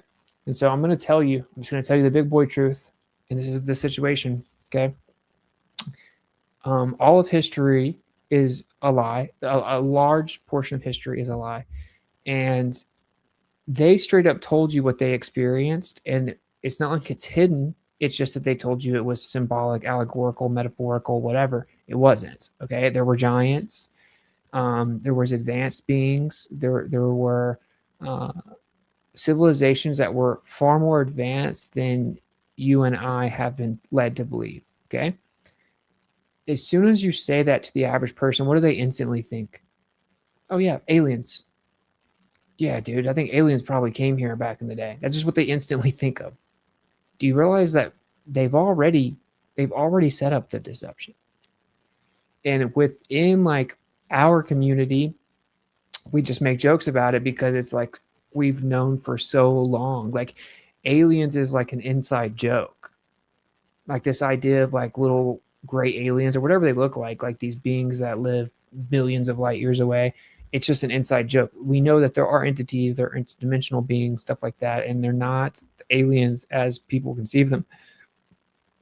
But the average person, they don't know that. The idea of entities are crazy to them. The idea of things existing outside the material physical world is crazy to them. And here is, if we're going to zoom out, this is the meta situation, okay? If you are familiar with, let's say, like the story of Atlantis is a good way to kind of use it here, right? The gods interacted with mankind. They slowly became more and more debased of mind because they interacted and intermingled with mankind. And they even, intermingled with them, right? They bred with them. And eventually there was some type of cataclysmic event that wiped out Atlantis. There are groups of people, families, that believe that they literally track their lineage to the Atlanteans, and thus the star people, those who came from above, the gods. And they took the daughters of men, they took women on earth as wives, and then they had offspring that were Nephilim. It would be what the scriptures would call them, right? And then you can see there is some truth to this idea that aliens seeded people or whatever, but specifically, it's that they created a certain race of beings and they were giants. Bro, I know this sounds crazy. Trust me. You know what also sounds crazy? Like lizards that are the size of skyscrapers that can't anatomically reproduce, somehow making a bunch of other ones, like that existed over the course of hundreds of millions of years. You realize that the mainstream claims are crazy, like your ancestor is a strawberry, that there was no life but lightning struck primordial soup, and then a rock turned into a fish, and then your ancestor is a strawberry. Like everything is connected. And then it went from that to gigantic lizard beings that rolled over the earth for hundreds of millions of years, and then a gigantic rock from space hit it and killed them. Okay. Pump the brakes, acting like were great. Okay. What evidence do you have of that? A bunch of people just made it up. Okay. You know what evidence that we have of this other idea is all of our ancestors told us that's what happened. So a bunch of weird, creepy weirdos today who think they're smarter than they are, and they're like materialists when it's the most intellectually indefensible position that exists. It's retarded. Like materialism as in a philosophy that nothing exists outside of matter. Everything is comprised of or derived of matter or energy. It is very stupid. Like that nothing exists outside of the material world. That is the most stupid, retarded position, like straight up. Okay. Those are the people that then told you all these other stories, and they're the special boys that figured it out. Okay, cool. We're going to set that over there. Okay. Our ancestors told us what happened, bro. They told us what they experienced. They told us what happened. They documented history. That's just the situation. Okay. And you can go to like newspaper articles in the early 1900s of the U.S. They're still talking about finding giant remains.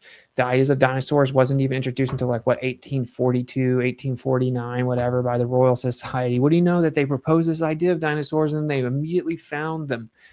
No one had ever found one before them, though. So my point here is that, yeah, it sounds crazy, brother.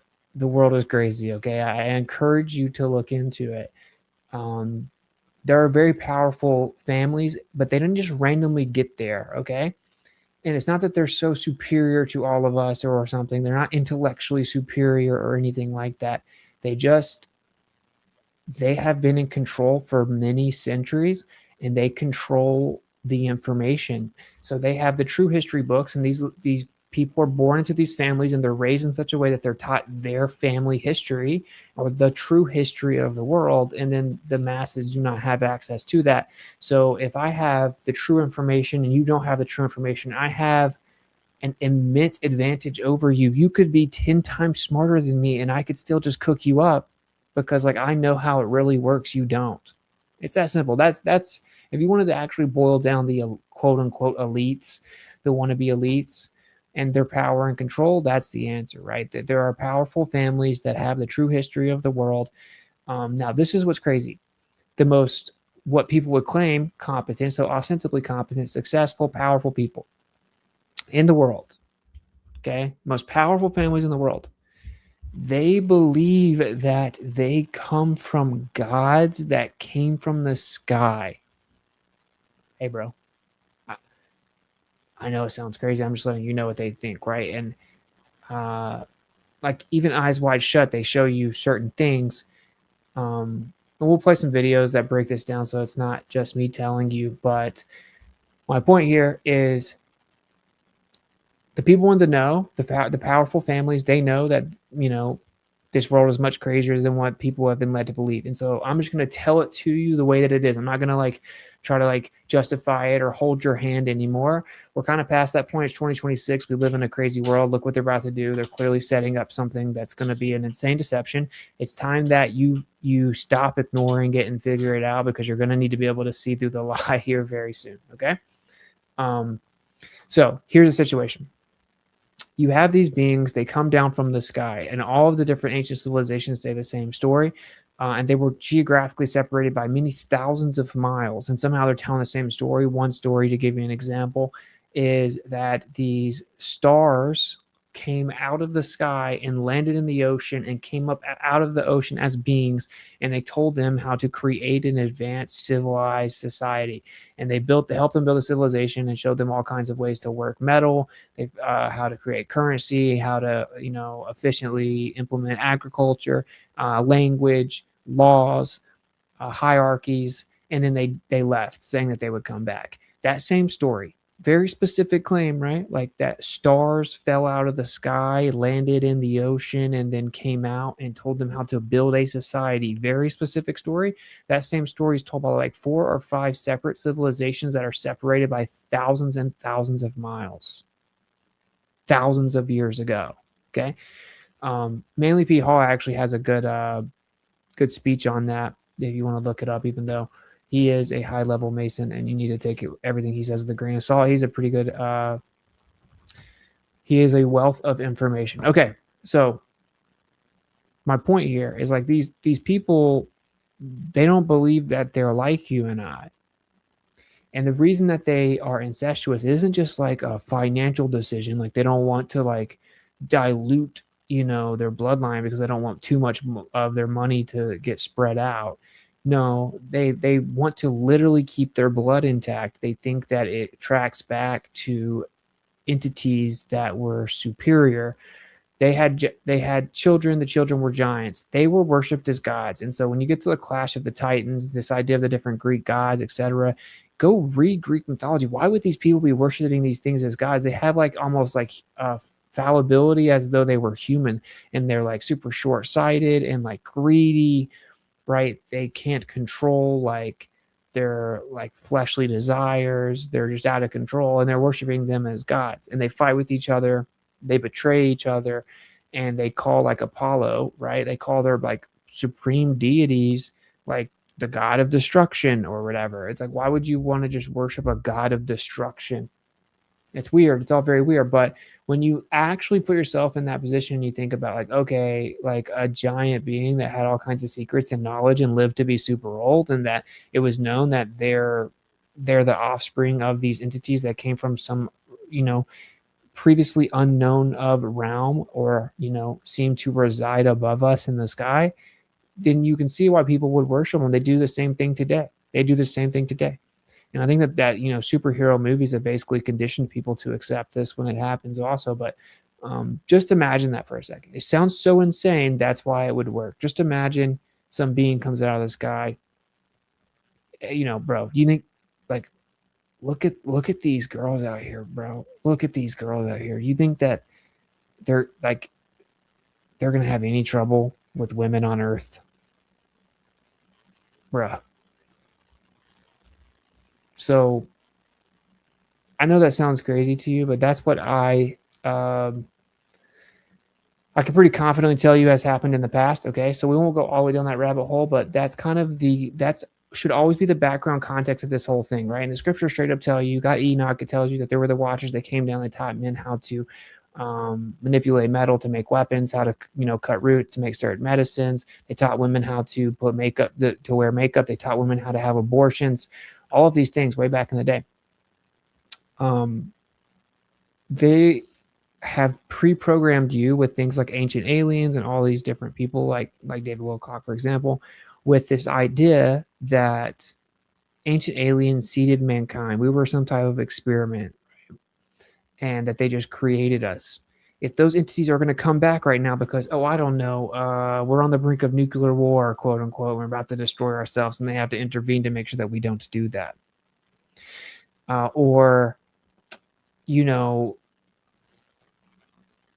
The government started to release stuff that they knew the public wasn't ready to, so they had to intervene and control the disclosure themselves because they knew that people would freak out and not be able to handle it. Or now that it's been revealed, they'll reveal themselves, or whatever, right? They could do a million different stories. If that were to happen, they could say, okay, look, we've been here the whole time. We know how all this works. Okay, yeah, we created religion. We created Jesus. We created Muhammad. We did that so that you wouldn't destroy yourself, and you'd have some type of purpose as you started to evolve, to learn, to understand how things works. We guided you throughout history without you really realizing it. Blah, blah, blah, blah, blah. Here's the true history of how everything happened. And they may say, we were previously here. We previously reigned over the earth. And there's like a million different options, right? But if they did that, and a lot of what they were saying is true, there really were giants, there really were like crazy battles amongst like giants, then everyone will just sit there and say, okay, well, tell us what to do now.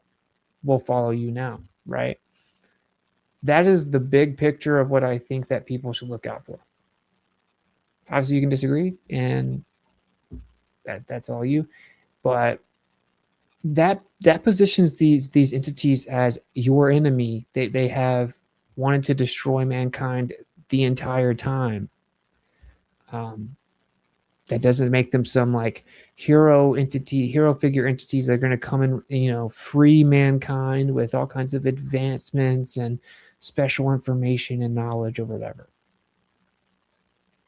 it is crazy that I'm like that we are now in a position, like we're in a time where this is like on the doorsteps. And if you don't see it, I don't know what to tell you. And look, I'm not making any claims of timelines or anything. I'm just saying it's very clear that we're taking major steps towards it.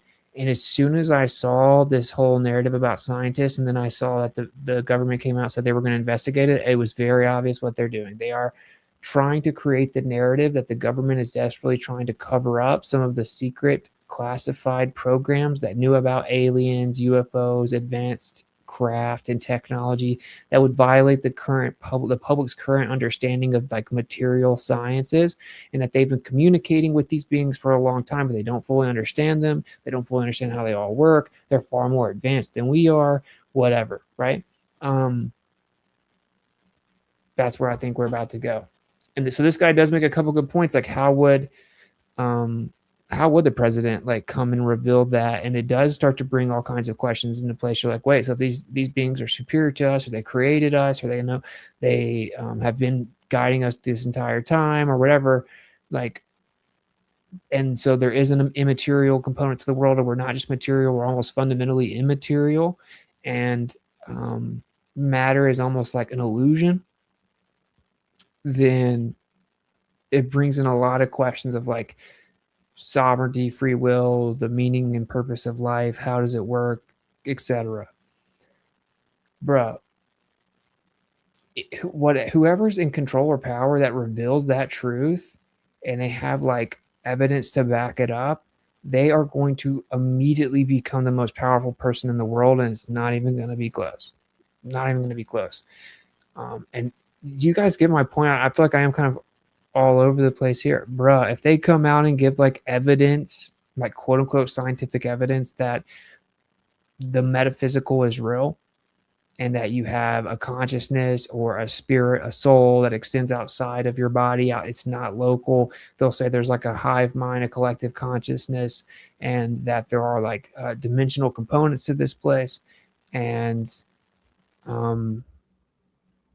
basically, there are very deep, enlightening spiritual principles that turned out to be true, and science has now proven that they're true. And here's how everything works, and our government's kind of known about it, and we're working on classified programs like to better understand it or apply it, and we've known it for a long time. That changes the world vastly, very quickly, right? Like I don't know how many atheists they claim are in the world, because I don't even believe the number that they claim are in the world. The world population number is completely a joke and not true. But there are lots of atheists, more atheists now than ever, right? So what does the world look like if overnight atheism didn't exist? Or just like specifically like materialists, if all of a sudden that didn't exist, how does the world look? It changes drastically very quickly. Okay. So here's your boy Trump kind of setting this up.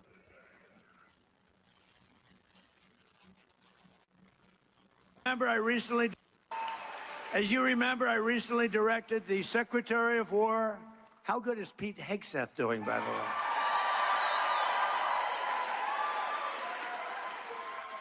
To begin releasing government files relating to UFOs and unexplained aerial phenomena. And I figured this was a good crowd, because I know you people, you're really into that. I don't know if I am, but so I'm pleased to report today. I thought I'd save it for this crowd, because you're a little bit out there, you know, a little bit, that this process is well underway, and we found many very interesting documents, I must say. And the first releases will begin very, very soon. So you can go out and see if that phenomena is correct. You'll figure it out. Let me know. Let me know. But we've had a lot of questions. It's something that really captivates the mind. There's no question about it. With you, bro, the writing's all over the wall, bro.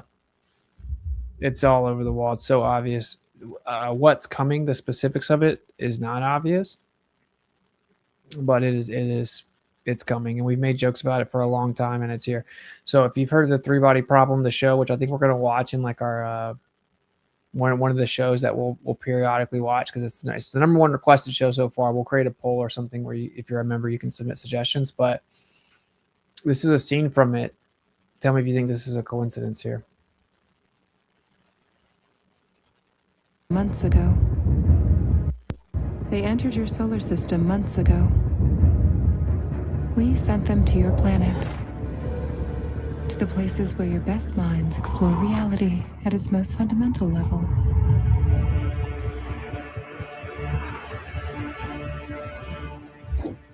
And we will destroy the science that could defeat us.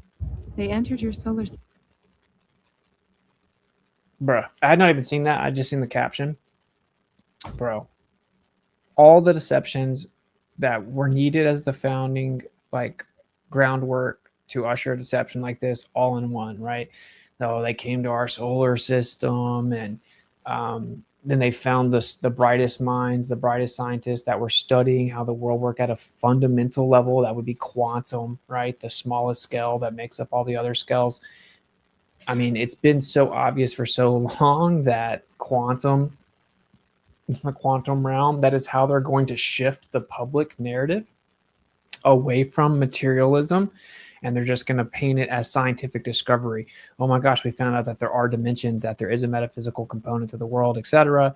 We found this out with quantum mechanics, and quantum has now proven that there are dimensions, blah, blah, blah. It's a lot like that rant that Alex Jones did on Joe Rogan, which I think everybody has seen.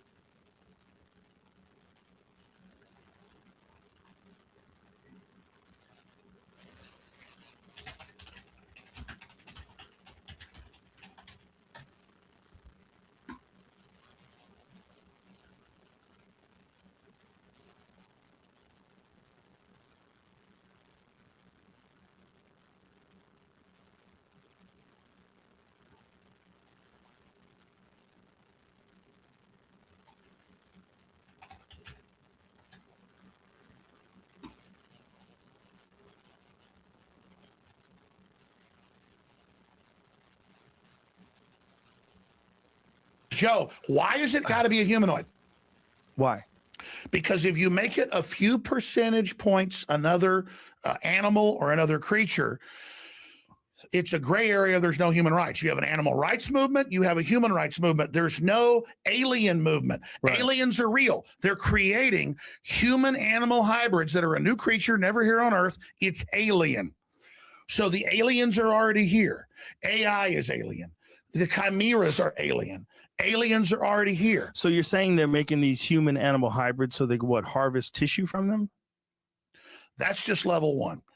What's level 2? What's level 8? Because I'll tell you, a lot, for the best of my knowledge, a lot of people think, oh, it's human harvesting of Falun Gong, or these Buddhists are really healthy. That's big. That's going on because they still have a better non-rejection rate. But with the... Okay. You guys can go watch that if you want. It's old. Air Force general, one who once ran the most notorious... What do you call it when a retired Air Force general, one who once ran the most notorious lab in UFO history, vanishes from his house in broad daylight? By the way, guys, whenever, like, okay, say you're part of a classified program, right? And they are going to tell you, like, different information. They got to keep it all under wraps, right? They would maybe tell you to come to a location without your phone, so you can't be tapped into, whatever. And they'll give you instructions. They'll give you, say, I don't know, coordinates. Meet me here at this time. Make sure you leave any electronic device that can be tapped. Park this far away. Then walk here. Whatever, right? Isn't it interesting that these people that are in classified programs are coming up missing?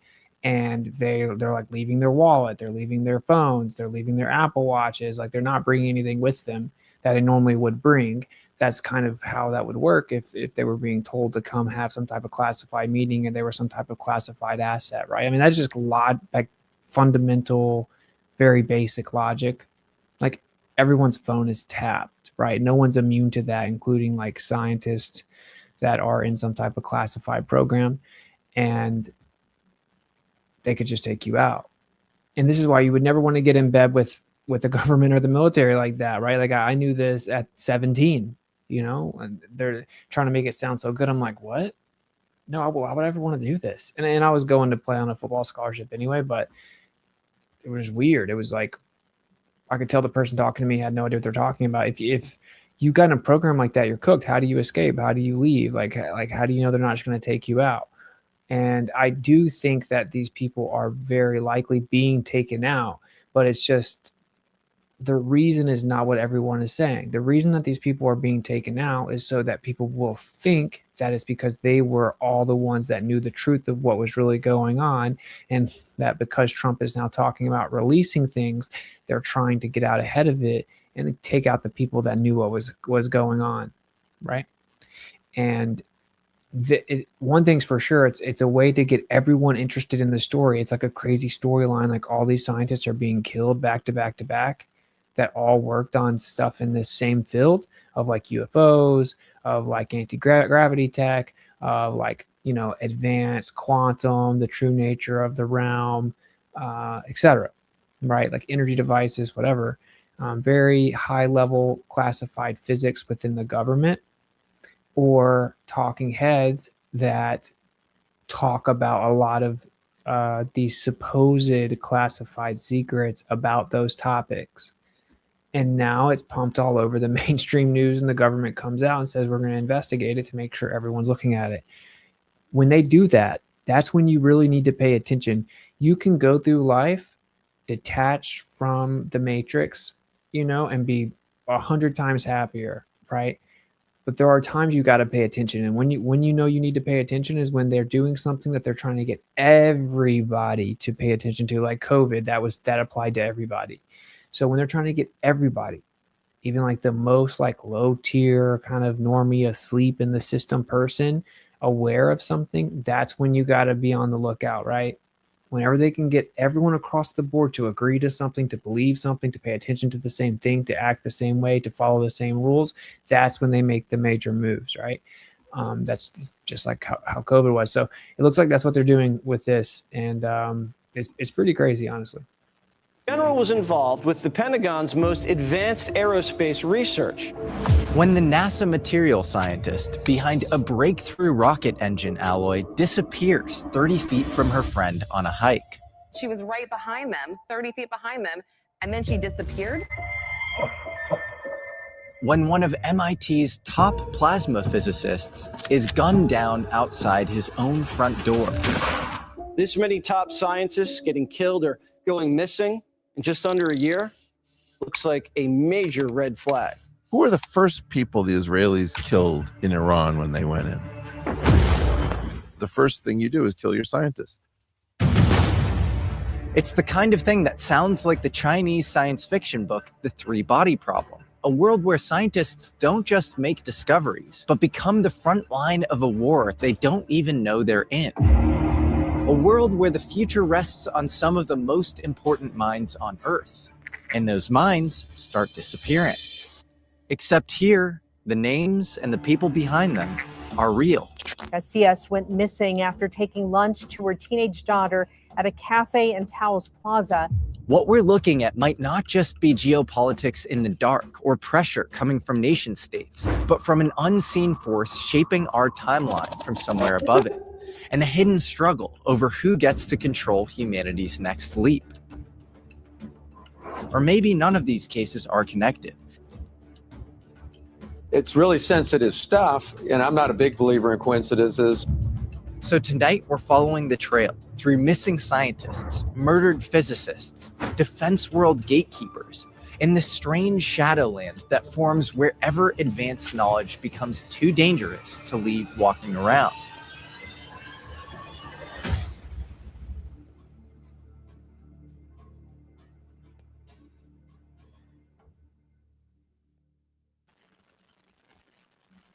What do you call it when... So the moderation on the Kick chat should be way more relaxed, because it was like way over the top at first for hate speech. It's like, bro, Kick, come on, man. Can you chill out? The main thing you got going for you is that you don't have ads and you don't censor. So can we... But they don't censor, which is pretty cool, because I guess Rumble's really the only place that ever actually really held that up. And Rumble did censor a few people. And it looks like Kick is only censoring people for like literally like committing crimes on camera and stuff like that. Okay. I don't know how Kick works. I think you have to sign up with an email. So if I'm able to access that or figure out who the members are, I'm going to find a way to contact you guys. I'm going to give you the private Telegram group, and then we'll just chat in there all day. And then obviously, like people that are on air or ether tiers, we'll get you in the private chat as well. Maybe Earth as well. We'll create a private Telegram for members. Anyway, and then there are group chats on the website as well. Okay. So one of the people that have died, I mean, this is pretty crazy, right? One of the people that recently died was David Wilcock. If you're familiar with him, Ancient Aliens guy, you know, been going at it for a long time. The story is that he called the police and asked them to come and then killed himself right before they arrived. And it doesn't add up at all. Doesn't add up at all. So I'll show you. It doesn't add up at all. I did a live stream a couple of days ago talking about how like you should never kill yourself, and that's never the way to go. And it just doesn't make any sense. But that one's a little different than a scientist, right? It makes you think like, what are they trying to make sure everyone's thinking about right now? If you know anything about Wilcock, he talks about a lot of crazy things that are not true. Some of them are true. A lot of stuff isn't true, but the point is, just some like no-name anonymous scientist that works at NASA. Yeah, I mean, that's kind of interesting. But then you throw in Wilcock in there towards the end of it once everyone's paying attention. It's, bro, this is a psyop. People honestly believe that they are the descendants of gods, that they are the chosen, that they are God's special people, that we are delusional, and that the true creator is this wisdom principle that they think of as Lucifer. That wisdom principle gave us ancient mystery school teachings, and that the enemy, which they call Adonai, the adversary, which we would call the Christian God, came to try to defeat them. Then they even take it a step further and they look at texts like the Bible and they say that where it says in the end times that God will take the money from the wicked and restore it to the just, that we as a planet are the wicked and they are the just. So this is how they justify their financial corruption. They don't believe that we deserve the money. In fact, they believe that if they did not dominate us and if they did not control us and play all these games, that we left to our own devices would destroy our planet. So in some twisted rationale, they believe they are saving the earth. They believe humans are bad for the environment. We cause pollution, so they have to reduce population. Then they seed that into movies like The Matrix, where Agent Smith says that humans are like a virus on the planet. This is one of a variety of ways in which they will usually embed their teachings into the villain.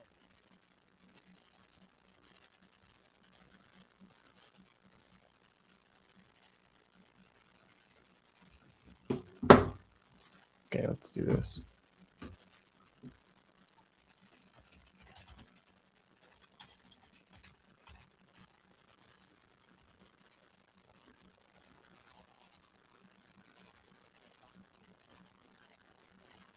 Very grateful for that because, frankly, people are disappearing. Scientists are going missing.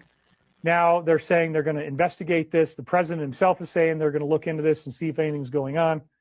It's a little bit scary. I got to say, it's a little bit scary, but you guys knew that I might still show up even though it was last minute and I've had a really rough week. Like, you know, that's kind of like every week, but somehow we keep on making it through all of this every day that I. So he had a lot of legal issues and he's getting sued for a lot of the claims they made that were proven to not be true or even just made up. Some of the stuff that was claimed to be classified and known to be true, stuff like that. I think he recently went through a divorce. So I think that's what he's referencing there. But he just straight up, I mean, he points out like a lot of scientists are coming up missing. It's scary. Like, you think he really just called the police to then shoot himself right before they get there, bro?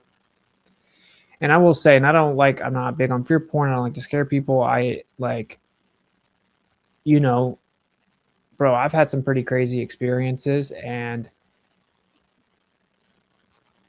honestly, like I think I've put together a lot of like how the stuff actually works, and so I'll just say, although like I'm not some scientist or anything like that, but like I would never in a million years kill myself. I would never do that. I have two beautiful, gorgeous little girls that I love more than anything in the world.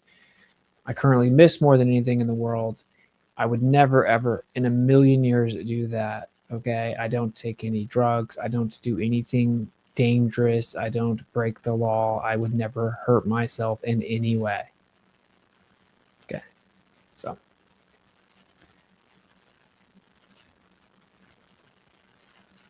12th scientist to unalive himself. Take a listen to what he said on his final live stream. Every day that I have on earth is a gift and a blessing, and I'm very grateful for that because, frankly, people are disappearing. Scientists are going missing. Now they're saying they're going to investigate this. The president himself is saying they're going to look into this and see if anything's going on. It's a little bit scary. His last live, the thumbnail was a picture of Trump in his Jesus robe, and it was, has Trump lost his mind? Is he the Antichrist? No, it was not. Yes, it was. Oh, no. I think this is really weird. This is from his last live. Okay, here we go. And I am so grateful, and we'll do the typical lead out here, and A-N-D, not E-N-D, and Just to clarify here, because I just read that, it's saying he needs to be verified to get subs. Is that true? Because I may have been telling everyone to go sub, and you can't even sub, like follow on Kick. But I thought they were saying I needed subs. Let me read it real fast. Yeah, have at least 25 active subscribers. That's what it says. So why can't you sub to my channel? And why are my streams disappearing? Can anyone confirm that you can? Yeah, it's just a follow. Yeah, what's going on with that?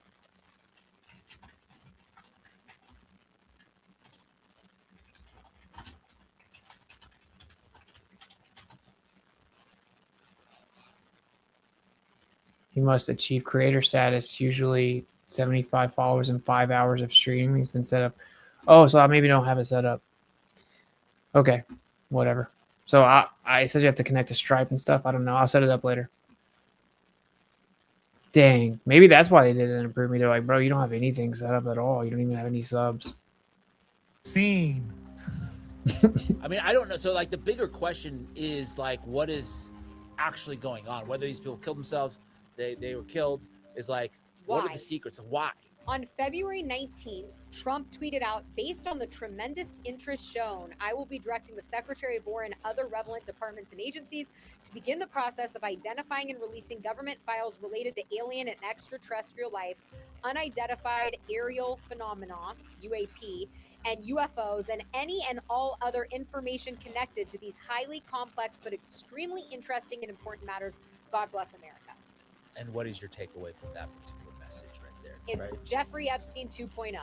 We're releasing all the files, except there's 3 million we haven't seen, and they're going to release some information that they have, and they got to I'll get this set up in the next few minutes. whack everybody that's going to contradict her, come out and say, hey, sorry. No, I disagree, though. I think this is all a psyop. This is, dude, I hope I'm not right. You know what I'm saying? But, like, I called Trump was ushering in the new age and that he's going to reveal things that are going to blow people's mind. And who knows? How weird this is. Y'all either. And the streams are still on my channel. You can go look at it, and it should kind of freak you out. I must be putting something together, or how would I know all the stuff that Trump is doing? Actually dead. I confirmed it myself with police reports, and they're saying that the death was by self-unaliving. Don't comment on this video saying I'm wrong because the mainstream media hasn't reported it yet. Let me start to tell you guys how weird this is and why you should maybe know who it is. So he just did a live stream 2 days ago and was in very great health and very energetic. And it was 10-11 a.m. that they get a call and they find him and the thing that he used to take his own life. This is where it gets weird. So David Wilcock is known for a lot of different conspiracy type situations. He was on Ancient Aliens years and years ago, even till recently. But when he left ancient, he was doing seminars by himself and talking about very, very crazy things like Looking Glass and other three-letter agency activities. He also warned of something in the very near future coming, a great deception, you could say. Now, this information first leaked by people that were close to him, made it through Reddit and now all sorts of sites, and I was able to find that exact police report. Now, disclaimer, I didn't agree with everything he says, but it's really hard to find someone where you can agree with everything they say. But one thing was sure, the path that he was on was he was going against everything right now that they are putting so much money behind to get us to believe. I mean, he even did this live talking about, is that guy the Antichrist? But look, the biggest thing is he had been in that game. There are probably NDAs that he had, and he started calling out everything for psyops the way that they actually are. With this big push for alien disclosure, it wouldn't surprise me if he came out and said exactly the way things are and what kind of entity. Okay. So just so if you guys aren't familiar, right, like there's a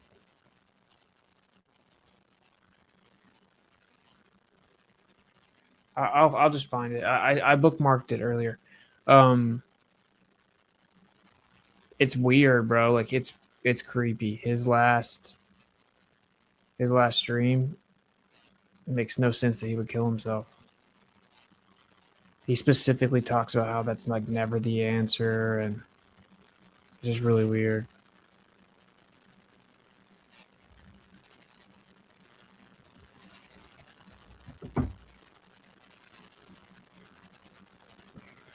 All right. And he doesn't really look like himself here, right? But you'll recognize him here.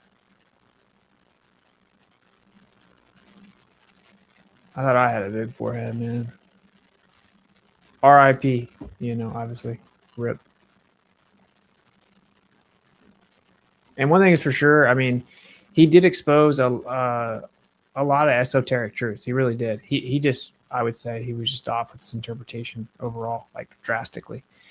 And this is why the deception about the heliocentric model and this gigantic universe is so pivotal to all these other deceptions. And it's got to be the most important thing that you figure out that you were lied to about. That was our little quick global peace meditation. I'll read a couple of your comments here. We're getting very close to the end here, so we don't have hardly any time. I honestly think commercials are timed to hit, so we don't get the same kind of down. Well, yeah, you can hit the skip button, but again, somebody says that has a great frequency, and so it is. Amen. Kiko says, nice to see you in a good mood today, David. It lifts our spirits. Meditation, vibing together, shines so bright. Great show yet again. Much love to us all. Thank you very much, Kiko. Eden Hollander says, thank you, David. Walking Tree says, arigato. Midnight Mark, great meditation, great show. Love you, brother. Glad I got done early and could catch most of it. You can come in and get the rest later. Saving the best for last. The end. Okay, here's a good thing to break down the situation with this guy. So obviously people may claim he didn't really die. This is all psyop. I don't know. Was removed. So listen to what they say here, okay, about the Book of Enoch, because that's coming up a lot. And if you don't know anything about the Book of Enoch, it was removed from the scriptures. Like the Enochian canon still has it, for example. It was referenced throughout the scriptures. That's quoted verbatim in Jude. Jesus, Yeshua himself references it, right? Like he straight up references it. They ask him about marriage in heaven, and he says, you know not the scriptures. There is no marriage in heaven. You're like that of the angels. And that's not said anywhere in the scriptures, but it is said in Enoch explicitly. So he referenced Enoch as scripture, right? And why is it quoted verbatim? Like as the seventh from Adam, as Enoch, the seventh from Adam prophesied, verbatim. And this was found in the Dead Sea Scrolls. And that's Enoch 1. And there were two Enochs, and one was very evil. And you have this esoteric belief about this Enoch. He came up with the seven liberal sciences, and that's where you still get basically all the subjects that you're still taught in school today. So there's kind of like a real quick synopsis here. But anyway, Enoch is crazy, okay? And like when you read Genesis and you get to like pretty early on in Genesis, it's like, and there were giants in the earth in those days, and it just breezes right past it. Well, if you're supposed to read Enoch first, it straight up tells you everything that happened. It tells you that there were these beings, like these angels. They were watchers. They were assigned to look over mankind, to help them, to help protect them. And then they saw women, and they wanted to take women as wives. They're basically like, wait, why do the humans get to have like wives and women and make babies? Like, I want to do that. They came down. They took the women as wives. They had children with them. They were kind of like worshipped like gods in a way. They reigned over different civilizations. And then when they tried to go back up to their original domain, they could no longer go. And it breaks them down by name. It breaks them down 10 leaders of, groups of 20. And so you got like 200 total. They tell you like what each one was in charge of and what they taught mankind. And that basically the creator says, you think your secrets are so special, but you don't really know anything. You still had a ton of stuff to learn yourself. And then they use Enoch, who like knew many languages, to go basically on their behalf to petition the creator for forgiveness. And he says, no, you did the one thing you can't do. And I gave the ability to have children to men, so to mankind, so that they long for nothing. You don't need that. You're an angel. You knew you weren't supposed to do that. What that then does is it's not part of the natural design. And so it creates these Nephilim, these giants. So when they die, there's nowhere for them to go because they weren't part of the natural order, right? And it says that our spirit rests until there's a singular resurrection day and judgment day. And then it's like everything shifted out, and you have Sheol. You have like a place for everything, but not these abominations, these entities that weren't supposed to exist, these like partial human, partial angels, right? And little g gods. And so then when they pass away, then they have disembodied spirits that people reference as demons, and they aimlessly run around. They're always hungry and thirsty. They're always wanting to find a body because they had a body. And that's why you got to be careful with what you're doing, because they want to inhabit a body. And they do this in multiple ways, and like they will guide you to do things that will destroy yourself. So won't go all the way down the rabbit hole, but that's like what Enoch says in a very brief summary. It was basically removed. I say intentionally so because it is such a huge part of the full story. And I think you're supposed to read that before you continue reading the scripture. So that's my position. But here they start talking about Enoch, and then look what they say. I'll have the sub set up here in a second, hopefully by the end of this video. Per kick, by the way. Moved from the Bible, but it's referred to by Jesus. It's referred to by a variety of people from that era as a very highly revered text. And it describes 200 fallen angels crashing to earth, being giants, and then becoming cannibals who are actually hostile to Earth's population, and were ultimately judged that they had to be wiped out in a big flood. It sounds like we're talking about the same thing here. So what's the connection with the book of Enoch? It is. And the information that I received was that these pre-Adamites had come down in they were in the grand experiment. They shouldn't have been down here living openly amongst us, one, and two, they were now, the 22 other genetic experiments that these genetic farmer races were conducting. And I guess I thought this kind of went without being said, but to say it explicitly, this is misinformation. This guy, Corey Good, misinformation. I'm just bringing this up to make a point that I think is very important. I think it's now about to be as important as it ever has been in the history of mankind.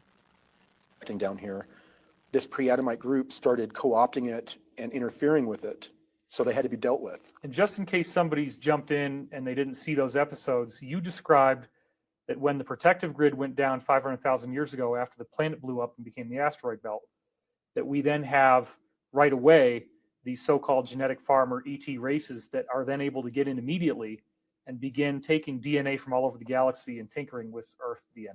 Yes. And as we have been exploring more and more of the ruins down there, we've run across rooms that there were a series of corridors that were sort of arranged the same way you would see a circuit board.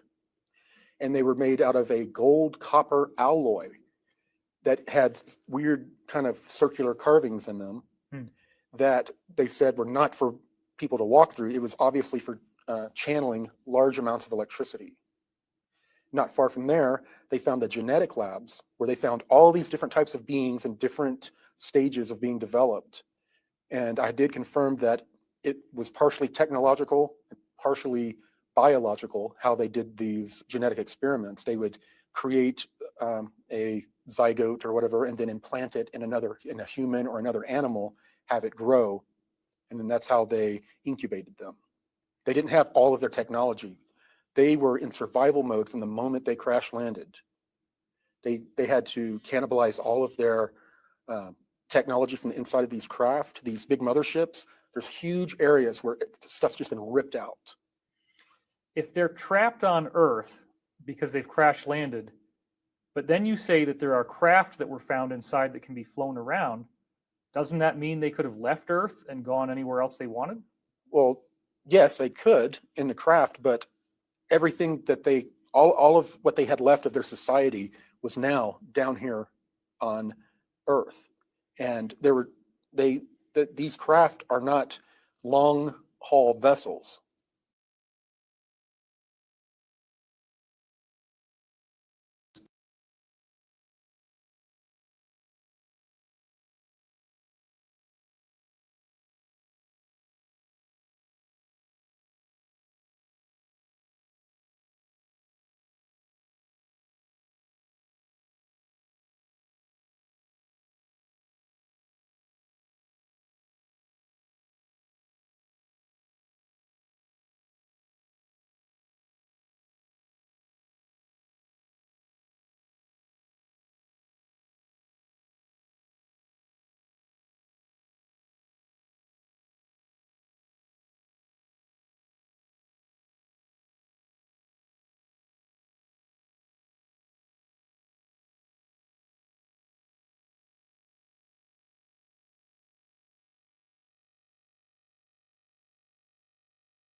My monitor just randomly cut out. Bruh. Testing. Okay.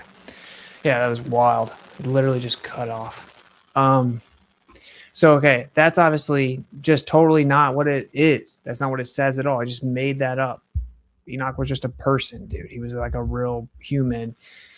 But you understand, like, if Enoch is true, okay, what it says is like there's a group of people, they rebelled, they took women as wives, they had children, they were giants, they were revered as gods and demigods, sons of God, of gods. They then tried to go back, they couldn't, they got punished, and then now they're like, okay, so they're in a perpetual spiritual war, and then they're like, well, we're going to take all of mankind down with us. You fast forward, you get Nimrod, the man of many names. So you have Nimrod, Gilgamesh, Osiris, Apollo, all the same person. The mighty hunter, the just king that ruled over the world, New World Order 1.0, right? And he built the Tower of Babel, and it's literally like how a child babbles, right? It's when you get the confusion of languages so that they could not complete their task, and then people get spread up in different ways.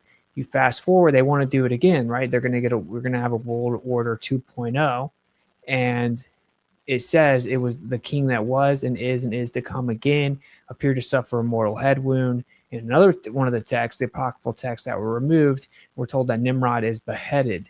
And then if you look into Gilgamesh, again, same person, the remains of Gilgamesh being found in Iraq right before we went over to the Middle East. And like Hillary Clinton's emails talking about the remains of Gilgamesh, all very interesting stuff. Right, they discover the tomb of Gilgamesh, and then we go over there immediately, and then we invade the museum in Baghdad. That's where Babylon was, right? And seemingly take the remains of Gilgamesh. And so, if they were going to come and kind of pull off a major deception again, and then reveal themselves for a second time to deceive mankind and be worshipped as gods again, etc., maybe it's under the guise of aliens. How they do it, who knows? But Enoch would be very pivotal because that's like the story that tells everyone about them. That's the one that blows the whistle on, and that's how people know. And so being able to take Enoch and then twisting the interpretation of Enoch would, for them, equate to effectively twisting their identity in the eyes of man. It would be rewriting their story, like rewriting the interpretation of who they really are and what really happened, and then positioning them as the good guys, basically, that created mankind. That is what I think is for sure going to happen. So is it a coincidence that these people that are looking into a lot of this but seem misguided, they start running across Enoch and then they have a total different interpretation of it? I don't think so. So, you know, this guy committing suicide now, once everyone's looking at the scientist, what does it do? It brings all of his content, all of his claims, all right up to the forefront, right? And here's what he was saying is going on right now, and this is all very relevant to what I was explaining to you about this underpinning foundation that's been said about us shifting over into this new era. The DS is very, very adamantly fighting to prevent you from learning about extraterrestrials. That's the last thing they want you to know about. They want you to be afraid. They want you to see them as gods, to see them as authority figures. The last thing they want is for you to understand there's a higher power that answers Christianity, answers Islam, answers Buddhism, answers Hinduism. It pays off all of these ancient teachings that we've inherited that often become religions. And we find out that these are not mythological texts. These are actual documented, factual, historical accounts. The Bible has ET contact. The Quran has ET contact. Buddhist scriptures have multiple examples of ET contact. So does the Hebrew scriptures. I mean, it's everywhere. So we're going to have a big awakening. And as I've said before, I have been used by these higher beings telepathically to convey a message, which is the earth changes that we were afraid were going to happen, pole shift, solar flash, tsunami, all that stuff. That's not going to be happening. We're actually going to be spared these disasters because we've learned the lessons that Jesus meant to teach us, to be loving towards other people. Enough of us have learned these lessons of love. Joy Berman just donated. Thank you very much. We've learned these lessons of love so that we don't have to go through this catastrophe. We've authorized a positive timeline. And so it's very important to understand that the most jealously guarded secrets by the DS are the forbidden technologies. This is the most dangerous thing to talk about. They will threaten you the most. They will attack you the most. They will take intelligence assets and put them on you. Those intelligence assets are told that you're full of crap, told that you're a con artist, told that you're lying. The assets don't even know that you're telling the truth. And their job is just to try to attack you and ruin your life. And they're very tenacious. I'm going to show you some examples of this today.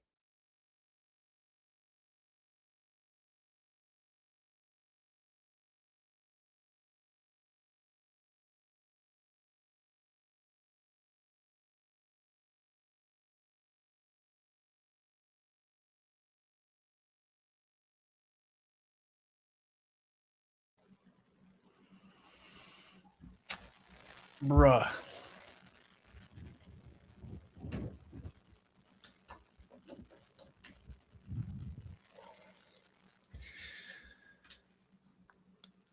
Okay.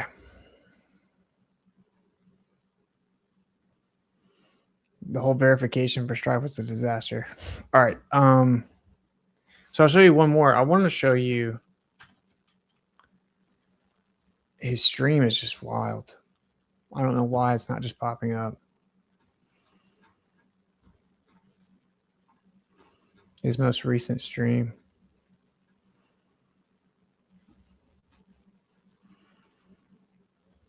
That was our little quick global peace meditation. So again, if you just got in here, David Wilcock, a long time like UFO guy, makes a bunch of claims, but he does reveal a lot of truth. It's kind of like limited hangout vibe. I'm not going to lie. But he could just be misguided in of himself and just be a convenient conveyor of misinformation, right? He said so many things that weren't right? He said the world was going to end in 2012. He said so many different things, claimed to be the reincarnation of some other guy. And then that guy's dad asked him all kinds of questions that his dad had left in case someone ever claimed that. And he failed all of them. They're just like multiple things that just weren't a good look. So yeah, so then all these scientists come up missing. And then suddenly, so does he.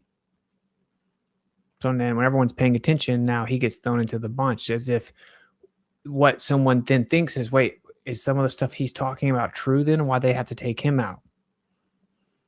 Right? So it's just pretty interesting. So this is like his last stream right here before he called the police, and then right before they got there, killed himself. And the whole entire story doesn't make any sense, right? Because according to him, like he was super secluded, I think in the Netherlands, and it takes like a long time to get to him. He said it takes him like 20 minutes to get to his mailbox, is what he says at one point. And just like in a matter of minutes after he calls, all of a sudden, like he kills himself. They get there super fast. It's all very sketchy, and they claim that he like there's a couple conflicting ideas that he did it right before they got there, that he did it right in front of them. Whatever, the story is just really weird. Doesn't really make a lot of sense. All right, you guys, we're good. That was our little quick global peace meditation. I'll read a couple of your comments here. We're getting very close to the end here, so we don't have hardly any time. I honestly think commercials are timed to hit, so we don't get the same kind of down. Well, yeah, you can hit the skip button, but again, somebody says that has a great frequency, and so it is. Amen. Kiko says, nice to see you in a good mood today, David. It lifts our spirits. Meditation, vibing together, shines so bright. Great show yet again. Much love to us all. Thank you very much, Kiko. Eden Hollander says, thank you, David. Walking Tree says, arigato. Midnight Mark, great meditation, great show. Love you, brother. Glad I got done early and could catch most of it. You can come in and get the rest later. Saving the best for last. The end won't be for everyone. I think it's possible that he was sacrificing his reputation for the sake of the plan, just like Batman in the movie The Dark Knight. Thank you so much, David, for your time, effort, energy. Ghost of Adi, you are now cleared for liftoff. Appreciate that very much. Awesome show, David. Keep the light flowing and keep the faith. Sofa. Not even the parts, but that's pretty weird. Someone sent him that super chat about being clear for liftoff. Whatever, doesn't matter. I can't find it, but I'll just tell you. He talks about, like, at one point, talks about how, like, it's never the way to go. It's never the way to go. Oh, yeah, here it is. Here it is. He specifically talks about how suicide is never the answer right here. I love this. 10:16. The reason my Father loves me is that I lay down my life only to take it up again. That's the ascension. No one takes it from me, but I lay it down on my own accord. I have the authority to lay it down and the authority to take it up again. This commandment I received from my Father because he's an ascended being. Again, most of us can't do this. You don't get to resurrect. If you lay down your life, you're done. So please don't do that. Please don't be stupid. Okay? It's something you never want to have to go through. And again, natural is the only way to go. But anyway. I mean, dude, he's saying he thinks it's like the worst mistake you can make, and that in the way he thinks everything works, it like totally screws you over, and he's like, don't ever do that.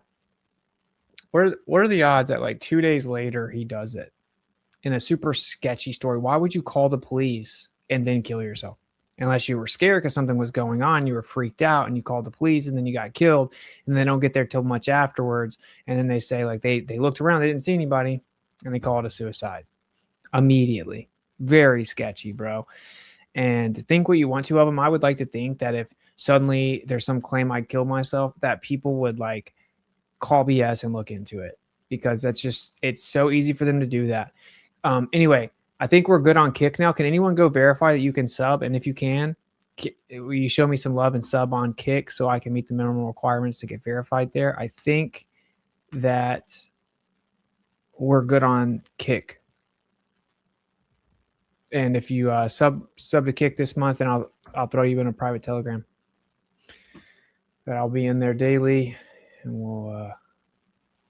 we'll throw some perks to the people that came in the clutch. Okay, so anyway, we won't keep watching this because so much of what this guy says is not right. But do you get why this is such a good psyop, bro? They took this guy out, and now everyone is going and looking at his information like, oh, wow, he must have been onto some truth. So what happens immediately? All of his information is getting shared all over the internet, bro. You guys get it? I mean...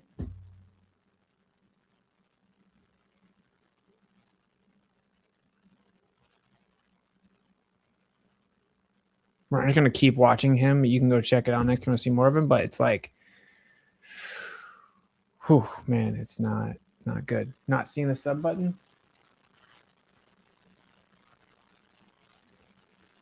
Enable subs. Subscriptions have been enabled successfully. It's so weird. It says enable subs. I click it. It says it's been enabled successfully, and then it just keeps on being there when you refresh it. Anyway, I'll see if I can get it to work a sec. But watch this clip though. It's just such a sophisticated psyop because everyone thinks they're catching on to you, but it's just like it's like actual fight. Honest to God.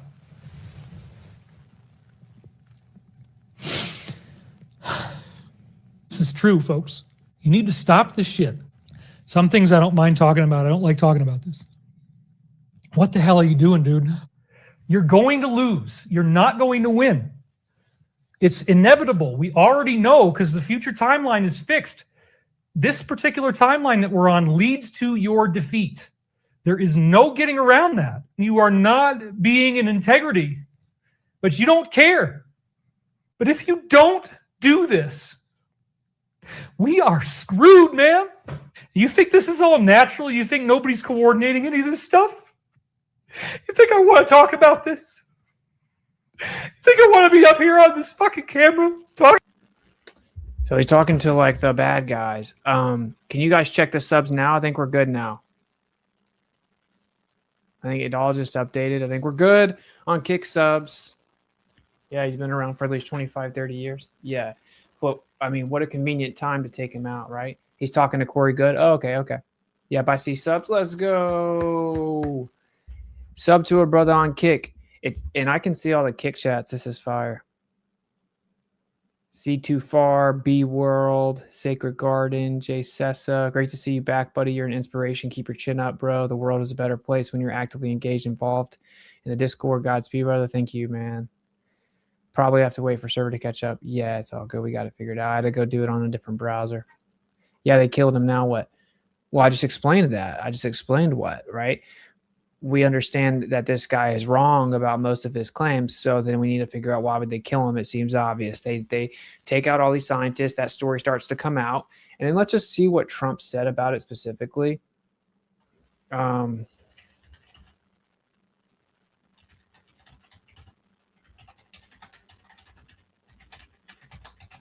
Or like, I think that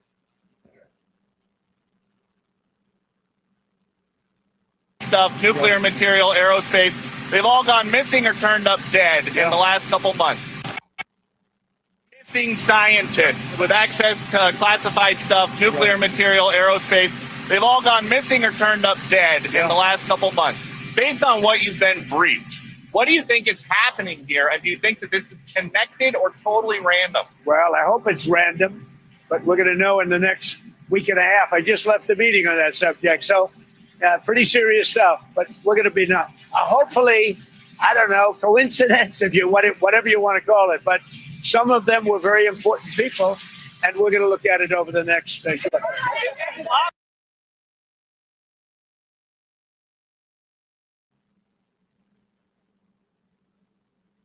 See this? So you say, now what? It's so obvious what they're setting up. They're getting the whole world to talk about aliens. And dude, we covered this recently, right? So let's just kind of walk everyone through in case you don't remember, okay? This happened pretty recently. Obama's in an interview, and what does he say? He says, dude, I'm not going to lie, like, X's search function is trash. Are aliens real?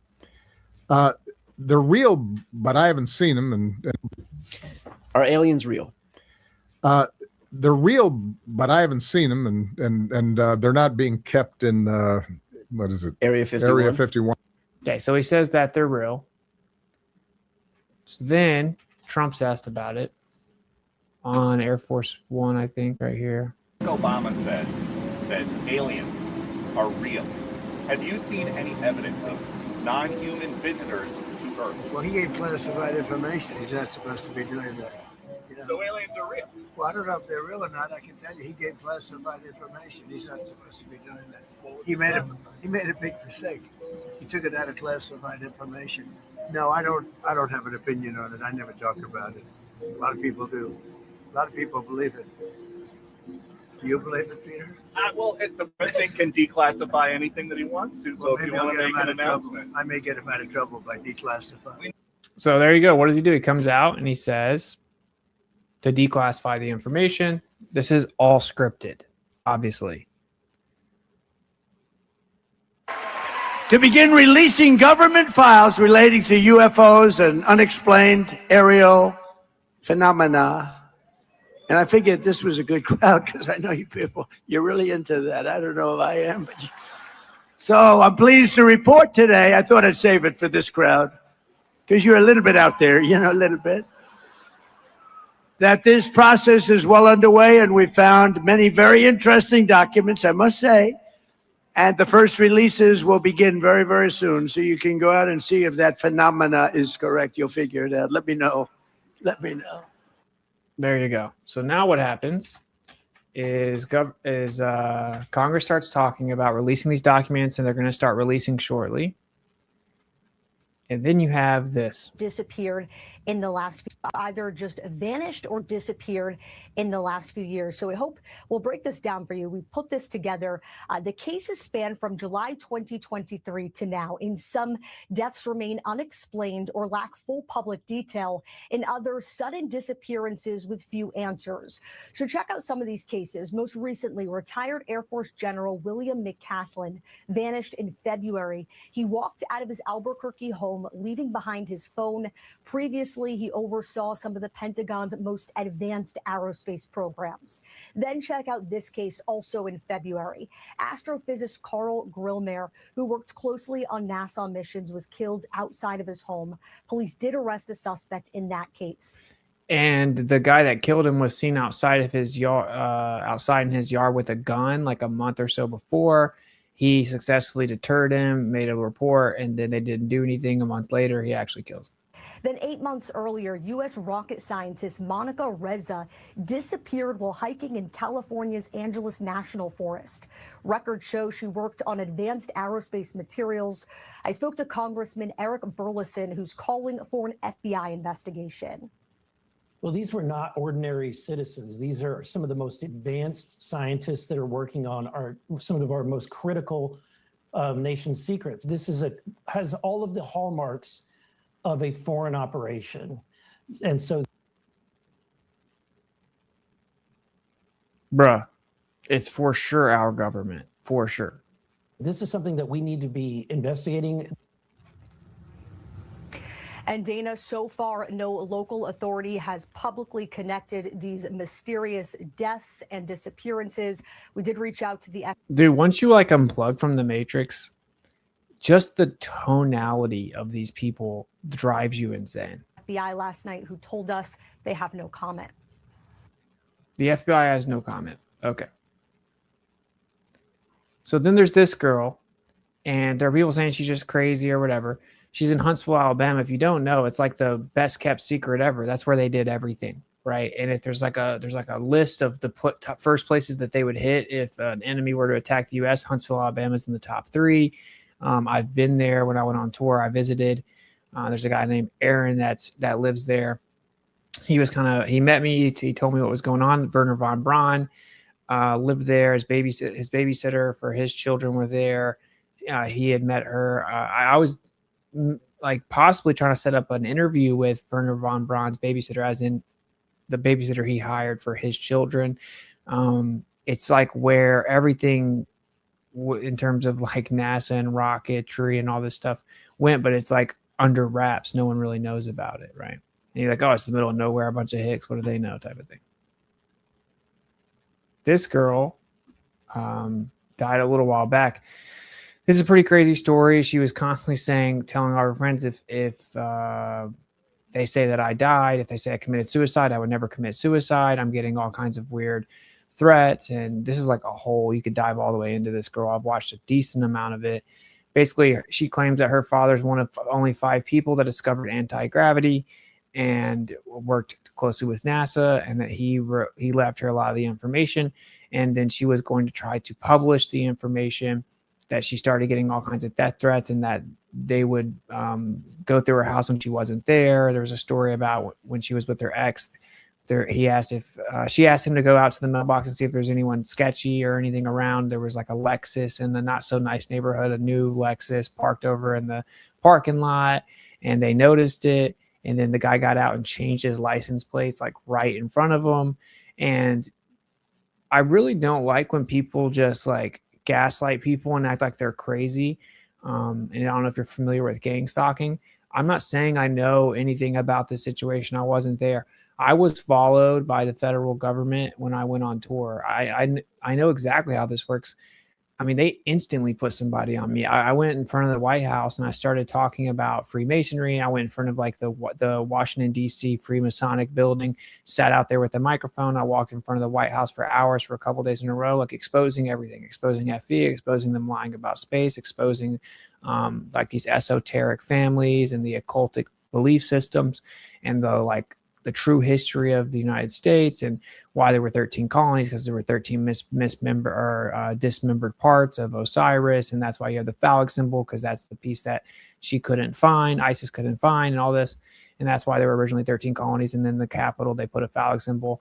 And, I'm breaking down all this like occultic, esoteric things. And I'm like, you can read Albert Pike, and he'll tell you straight up in Morals and Dogma that you use planar geometry for the earth and spherical geometry for the sky. That's why you have the compass, because that's how you would measure a flat earth, et cetera, et cetera. And like it's a Masonic understanding, and the G stands for many things, and they'll tell you Grand Architect or God or gravity, but it stands for geometria, which is one of the sacred liberal sciences. And of course, geometry is the measurement of earth. I would break a lot of this stuff down, and they started following us, bro, straight up. It was like out of a movie. It wasn't even like it's like they wanted me to know, but the people that were there didn't want me to know. It was very weird. Chris was there with me, and like they would come in shifts. Basically, there would be like blacked out Suburbans, unmarked vehicles. There would be two people in the front seats wearing suits. You could see little area pieces that were kind of like transparent, but you could see them. And they would, when you look over at them, they'd turn around, act like they weren't looking at you. I went and told Chris, like, yo, don't freak out. But there's literally like the feds sent the people here to watch us. If you see that black Suburban over there, well, just walk out to the water. And then when you walk back, just look over at them last minute. They're going to be staring at you. He did it. He came in freaking out. He's like, dude, they totally are. I did the same thing again. And like, I would just act like I wasn't paying attention. I'd look over at them, and then they'd turn away. And then I would act like I wasn't looking. I look back and catch them looking at me over and over. And they would just cycle in and out of that parking lot where we had the RV parked, like in shifts. And then we went to a grocery store. There was a guy, it's like summer. He's wearing like this jacket, this Cubs hat, and he's following us everywhere. And we're like making a game out of it, because I'm like, yo, I'm protected by the creator. These guys can't do anything to me. It would be more detrimental for them to do something to me, for like right when I go expose all these lies in front of the White House, like something happens to me, And I'm like, the creator's protecting me. So I wasn't really scared of them. I'm just telling you, it's a very real thing. They instantly did that to me. They put a federal be on the lookout. This guy's following us around the grocery store. And so I'm like, make a point. I'm like, okay, I'm going to start walking down this aisle, and then I'm just going to abruptly turn around and go the other way, and then go to this other corner of the grocery store. And every time I look around, he'd be off in the distance looking at me with his little Chicago Cubs hat, wearing a jacket with his earpiece. It was obvious, bro. And it's almost like they want you to know. I don't know. And from that point forward, we end up getting pulled over. I get arrested at Mount Rushmore for speaking outside of the First Amendment area. And then we get pulled over 2 days later in Yellowstone. And they tell us that there has been a federal be on the lookout for us across the whole United States. So I'm just pointing out that like they will watch you, they will mess with your head. It kind of freaks you out. Sometimes it's like they want you to know that they're watching you. That's why I put in the song, they watching, right? Like blacked out Suburbans, they watching, mapped out the earth and they plotting, and our blacked out Suburbans, they watching. In the background, the merchants are plotting, mapped out the earth like it's curved. Now we locked in, something like that. That's just like a true story. Okay. That just so you guys, if you never heard the story, that's a true story. But this girl kind of talks about somewhat of a similar experience. Anti-gravity, if someone actually discovered it, they would just discover that it's all electric and magnetic in nature. You have electrogravitic propulsion. It isn't even complicated. I'm not saying that I'm like some genius. I'm just explaining that the reason that people don't have what people would call anti-gravity is because they have a fundamental misunderstanding of the physics. I can make something levitate. I did it in the Level film, right, with Sean Hibbler. You just take like a Van de Graaff generator, which is just basically a little rubber belt that spins and creates electrostatic charge. And you take two parallel metal plates, and you can put something in the middle of it, and you can get it at just the right charge where it'll just levitate in the middle.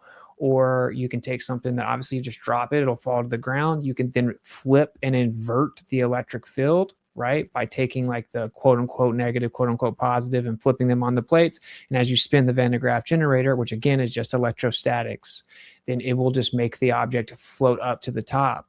It'll invert things. That would be anti-gravity, right?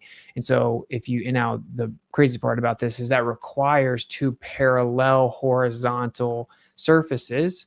And then you have the dispersion of the electrical field within that. And that's what we have on the Earth, right? We have that very measurable phenomena on the Earth. You have like 100 volts per cubic meter that increases as you increase from the surface. So anyway, understanding that we live within an electric field, that everything is electric. Like the reason that and I'll just kind of explain this because this is just how it works, man. Like the reason, like what is gravity, quote unquote? Well, they'll say like gravity comes from the word gravitas. That means heavy, heaviness, weight. That's all that means. Little g, gravity, what it actually means is like things have weight, like you weigh a certain amount. Yeah, that's true. So no, when someone may say like gravity's fake, they don't mean like they don't believe that people have weight. Okay, they don't believe in these like made up pseudoscientific quote unquote theories that people claim the interpretation of gravity. So the point is like, what is weight? Weight equals mg. That's mass times gravity. Well, what is mass? It's just a compilation of matter. It's specifically volume and density, right? Matter, like the volume, set amount of density of matter inside set amount of volume. That's all that it is, right? And so that gives you mass. And then you have gravity, little g. That's just the fact that objects fall at an agreed upon average rate, like roughly 9.8 meters per second squared. It's just a measurement of how fast things fall. It's not a cause of what gravity is or a claim of what it is or what causes it. It's nothing to do with that. It's just things fall at roughly the same rate, downward acceleration. That's all little g is. It has nothing to do with gravity the way they interpret it. That's like big G, the causal claim of gravity. It's totally separate. And my point with all this is the general public doesn't know any of this. And they just check out if I start saying this stuff, think it's nerdy. They just like, you don't think gravity's real? They'll drop something. Obviously, the average person is nowhere close to ready to see through some type of deception about something like that. But long story short, weight equals mass times gravity. Mass is volume and density.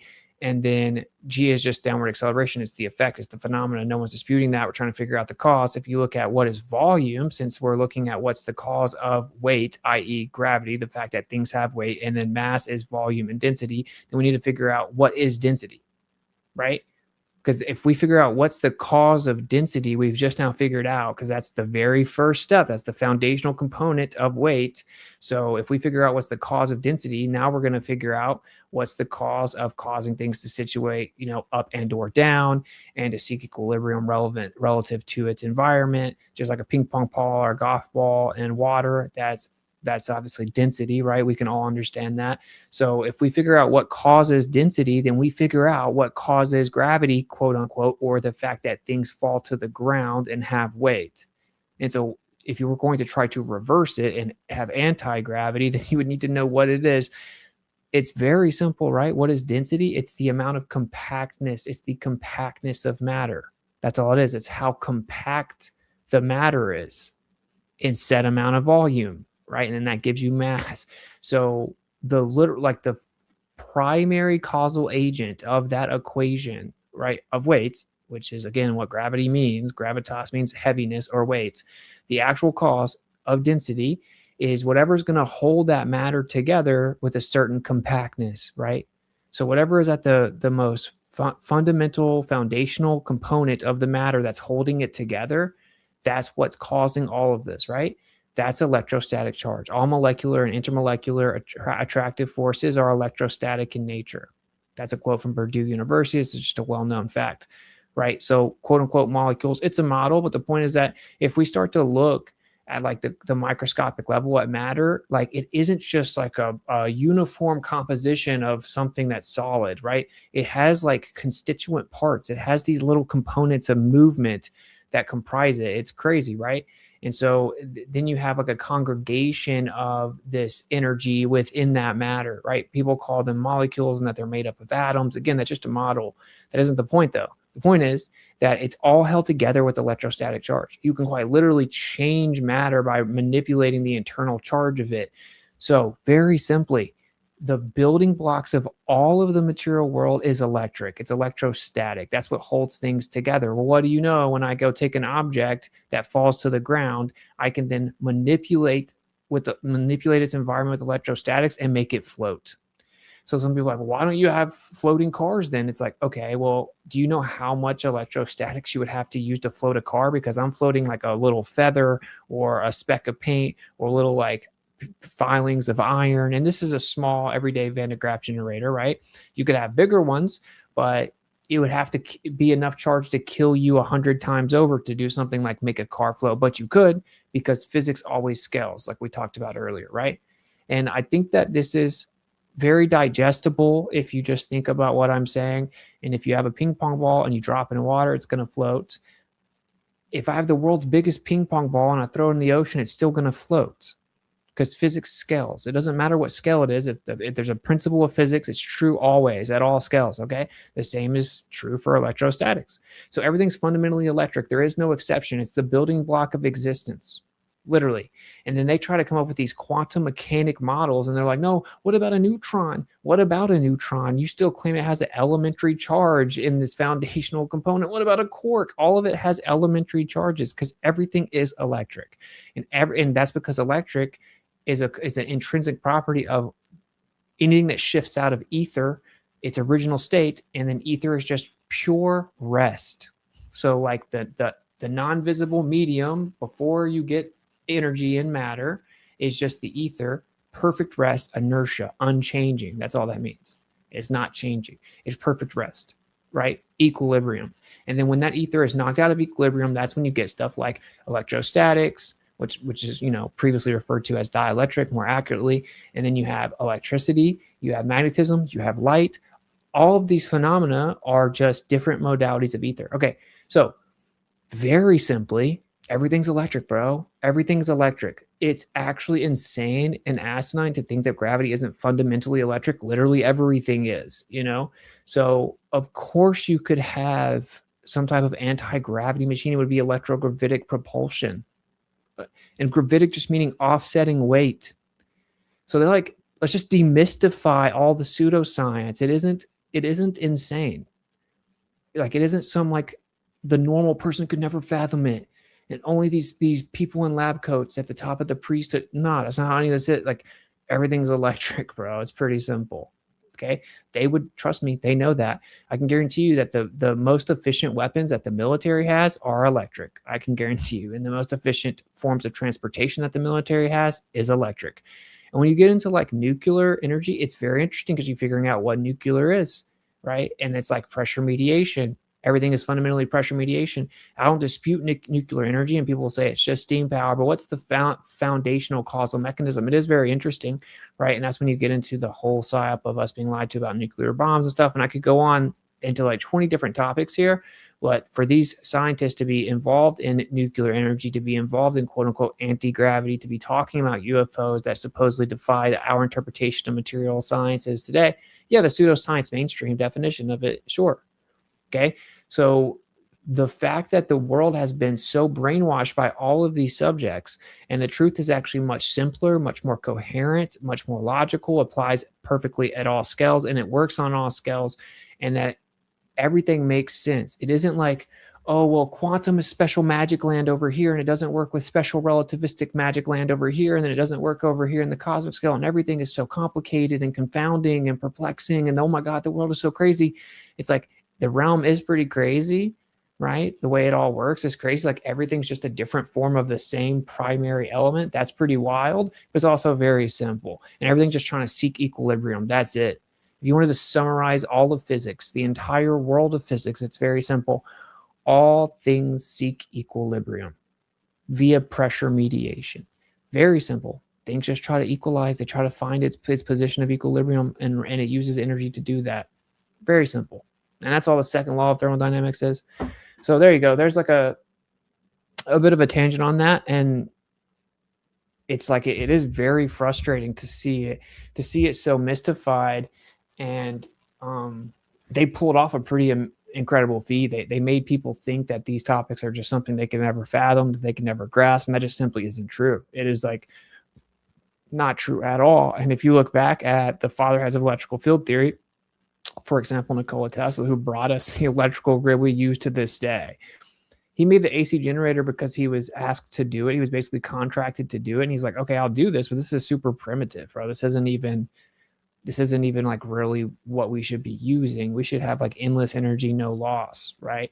And in simple terms, you just have direct DC, right? So direct current or alternating current, which means either it just goes in one direction or it alternates, right? So anyway, the point is like, this claim that only 5 people have discovered it, maybe like officially within the government or whatever.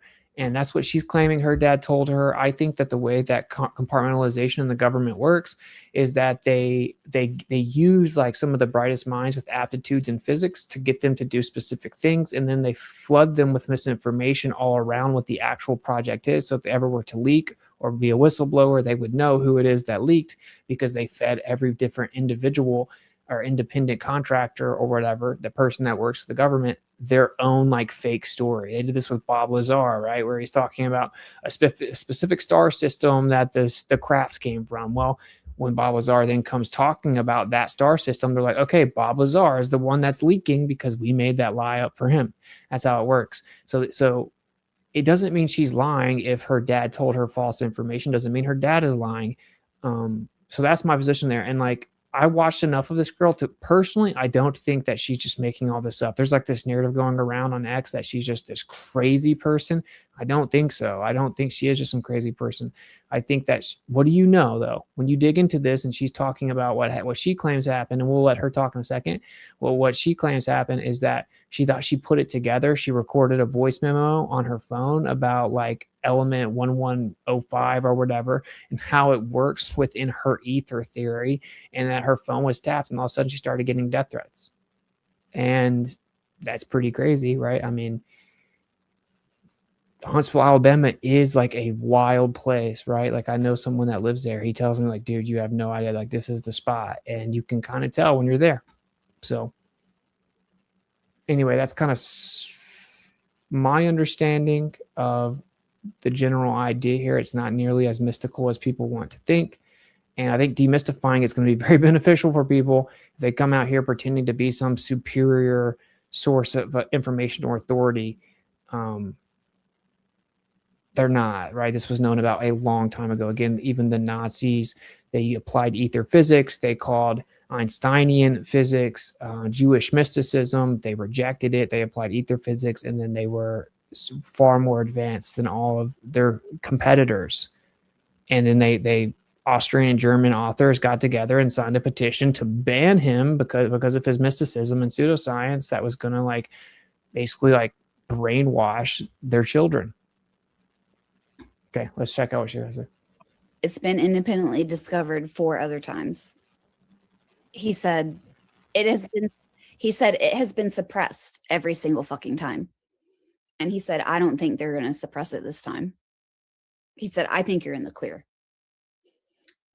He said they obviously know about you because I've had multiple, both protective and threatening interactions. Hey, can you guys do me a favor? Can you go to kick.com/Witsit and then can you sub there?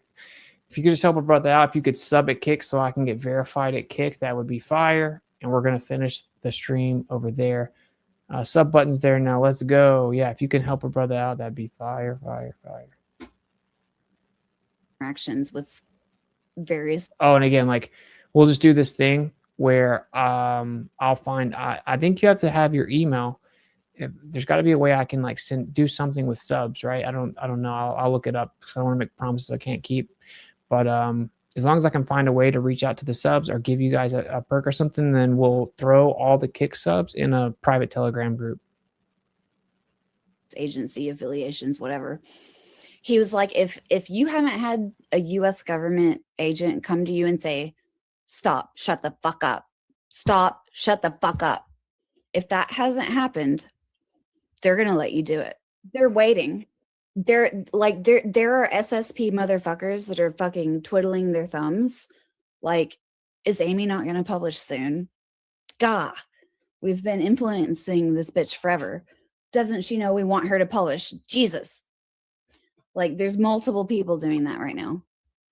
And on the other side of the fence, there's multiple parties looking at each other like, didn't we tell this bitch 3 years ago that we kill people for this? Is she not listening? What is she doing? She's Yeah, this is one of the worst ones. She's just talking crazy. I don't want to hear her just talking so crazy, but she explained some stories about like being followed around. It's pretty crazy. All right, let's see what else we have here. It's saying something about DMs on Kick. I don't know. It says I can't see your guys' email though. I can't just give the thing away. I can't just say it like in the public chat. One way or the other, what I will say, one way or the other, is I will find a way to do something exclusive for the subs.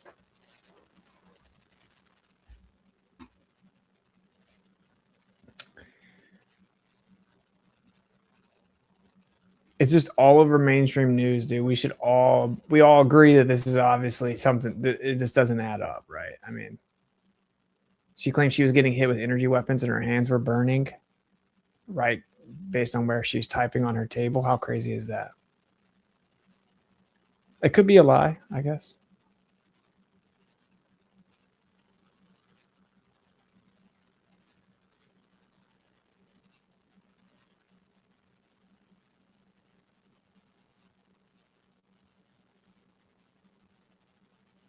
Here we go. Watch this. You're a very credible, prominent guy. I'm not trying to be dramatic here, but if you started to get a little bit of your skin crawling, a little bit concerned yourself, yeah, you know me, I'm not a dramatic guy with you personally, but I just wanted to ask that question up front. Hope you don't mind it. Are you getting a little creeped out here? There's no question about it. I do want to actually spotlight that when you took on the UFO issue and started speaking about the secret space program, I noted a genuine uptick, and I mean serious uptick in your legal issues. And I noted it sometime back in 2017, way back there.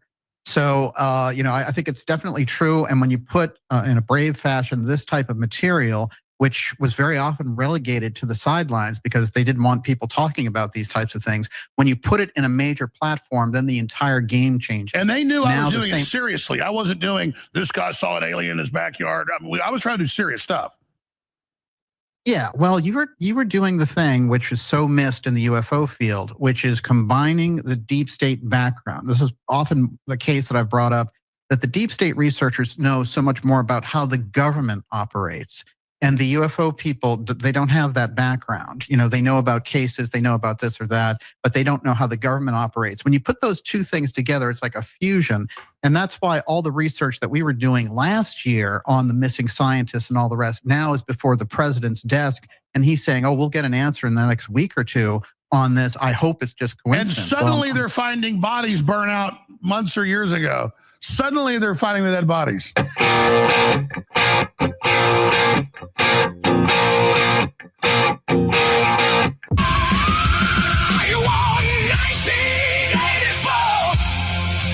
give you 1776. Bruh. Got a couple more things for you. Because they're not even saying all the crazy details about it. They're just saying, yeah, something's happening. They don't want to tell you too many details about the people's actual disappearance, because it gives away like how they take people out. And think about it, they can take people out so many ways now.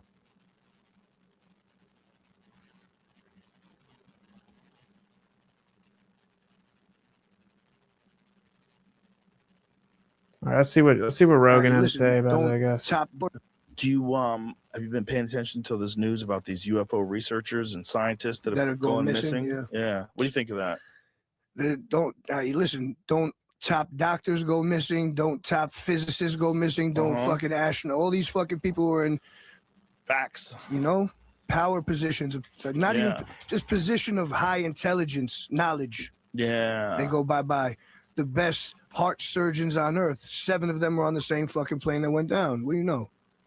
Yeah. The best, whatever. they just found the cure for cancer. These 10 doctors, they're on a PJ to fucking who the hell knows where, and they go down. Jesse wrote a good write-up about them all that I think explains the angle we would prefer to hear about, you know, like conspiracies and UFOs and stuff.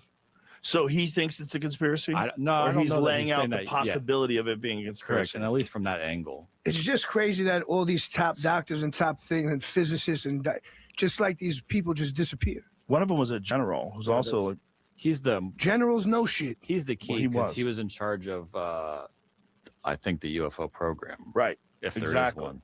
If there is one. But if you didn't he just leave the house with just a gun? I don't. Yeah, it's on the screen what he left with.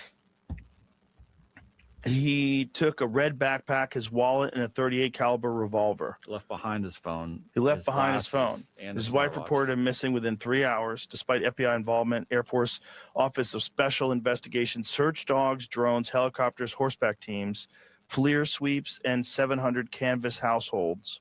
No confirmed sightings of McCaslin has ever surfaced. Surveillance cameras covered both ends of his street. None captured his direction of travel. After weeks of searching, the only item recovered was a gray Air Force sweatshirt a mile east of his house. Testing could not confirm it was his. So he was the first one to disappear, and then He has no DNA? sort of. No hair came off? He was the first one to disappear, and then another one disappeared, and they're like, well, they actually might have worked together, and then like every other day, it's like now another one and another one and another one. Also, if you knew something that the whole world didn't know, like if you knew the human race was just a bunch of soul containers for some super advanced alien race Why does he do that? that just uses us as a farm. Yeah, here's and you're why. like, what's the purpose? Why would that be like the most probable situation to you?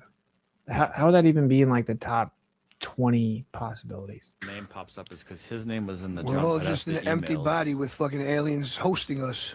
Hacked emails from Hillary Clinton's campaign chairman, John Podesta, revealed correspondence from Tom DeLonge naming McCaslin directly. DeLonge? I'm saying it wrong, No, right? Tom DeLonge. DeLonge. Black DeLonge wrote that McCaslin helped Who is assemble James his Dean? advisory team, was deeply aware of what DeLonge was trying to achieve, had received a 4-hour briefing on the project.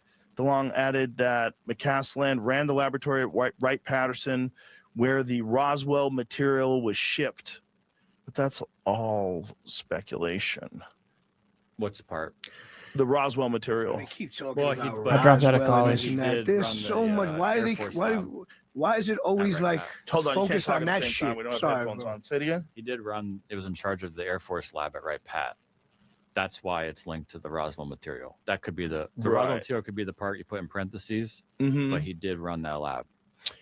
It's which all very would be- interesting because that is the lore was that's where the wreckage was shipped. Because he loves Christ. But- What's up, brother? And then that You made it over there. Nice. Here we go. I'm about to swap over to Kick for the last few minutes, maybe after this video. Method.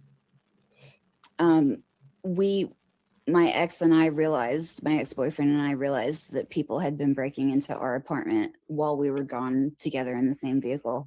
And so like I'm in the apartment, I'm about to go to work, and I'm like, why don't you take out the trash and scope out the parking lot and make sure it's okay before I go to work? So he goes out there and he's like, there's this weird fucking Lexus.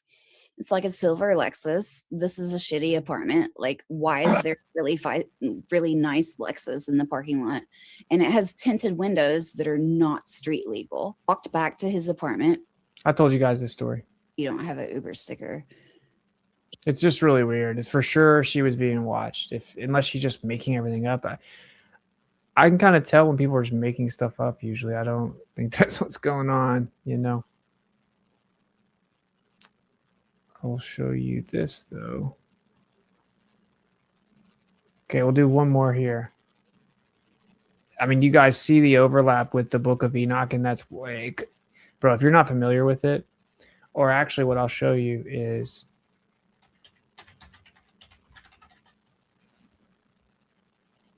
So he's on an interview, like another podcast.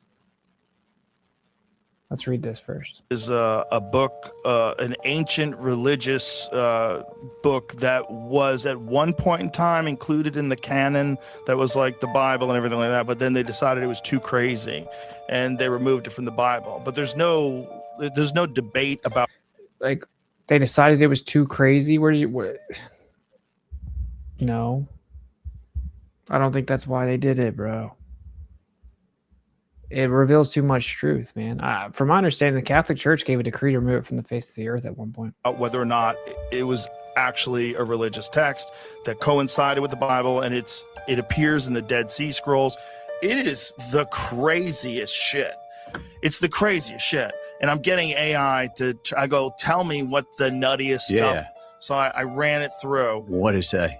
It's insanity. It's first of all, it's God's coming down and mating with women and creating the angels. It's angels that they can shape shift, if you want to call it that. They can take form of other beings, like a man. This race called the Nephilim, who destroy. Here, I'll ask it again. The Watchers and the Nephilim. The Watchers descended to earth on Mount Hermon. They take human wives, teaching humanity forbidden knowledge, sorcery, astrology, metalworking, weapons, cosmetics, and enchantments. Not forbidden knowledge entirely. It's just that it says that man was supposed to discover it on their own, and they went and gave it to them with malevolent intention. For example, discovering metal and that you can work it, that can be a beautiful thing. You don't have to immediately jump to make it a sword and kill people with it, right? So that's actually the story. Enchantments. This is like older than the New Testament, older than the Old Testament. Oh yeah, dude. Arguably the first thing ever written. Their giant children, the Nephilim, are described as monstrous beings who devour humans, animals, and even each other when food runs out. They also mated with animals. That's what it says. That sounds like hey guys, I know it sounds crazy, right? But again, just throw this out here. The world's most powerful, prominent families that have controlled society for generations and generations, centuries. If you really want the red pill here, like fair-skinned, light-skinned, blue-eyed people were in the noble class of like almost every society going all the way back, and they've omitted that. And Buddha, like he had blue eyes. The list goes on and on. Just like when they find these Egyptian mummies and they have red hair, blue eyes, they did not let you know, right, that fair-skinned white people were like the nobility of Egypt at a point, and then it says like dark-skinned tribes from all around kind of ended up converging on them. They were said to bring like archery and the ability to ride horses and all this. So white people with blue eyes, and they were considered like nobility throughout history. Now you know. Us. That's what I'm saying. That sounds present. That sounds like us, except and not, we are not the physical warfare, right? But the inhabitation of a digital god, an alien, whatever that is, or the monsters that come down. Well, that does sound like a nice little mirror. If we were engineered by aliens, you think of aliens, they're these little tiny guys with no muscles. We would look like giant, monstrous beings. It's such a terrible take. It's like that's not what it says, you know. It says that they came and mated with women, and then they made giants. And a lot of the women, like in the Book of Giants, which was also found in the Dead Sea Scrolls, says the women died when they gave birth to them, and that the women would choose to do it anyway, even though they knew that, it was known they would probably die at birth, because they wanted to be the one that like gave birth to the Nephilim. I can see women doing that today. You see how going women are now? Like they're just wilding out here. Like women think that like they try to like out masculinize men and like have emotionless sex. They think it like makes them cool to have recreational emotionless sex. Like whoa, like you're just destroying yourself as a woman. Like they're just so going now that like imagine some type of being with, of course they would line up, bro. They'd be like, yeah, please impregnate me, and even if I die, oh well. Yeah. And if you think about what we do, we devour everything. Yes. We devour the earth. No. They devoured humans.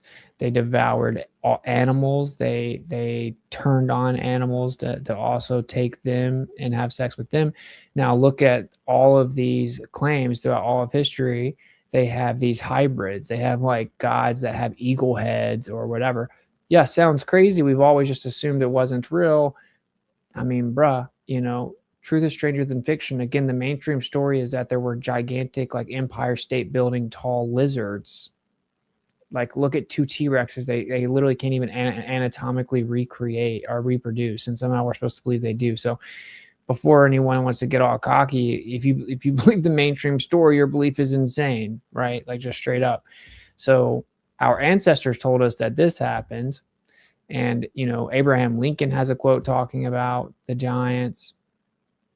The newspapers from the early 1900s all throughout the United States. You can search newspaper articles talked about finding the remains of giants. All of these ancient civilizations talk about giants, and it says that they also like cut down the trees and kind of like an act of rebellion to the creator, and the flood had to wipe them out. Itself, we devour each other when food runs out. We definitely do that.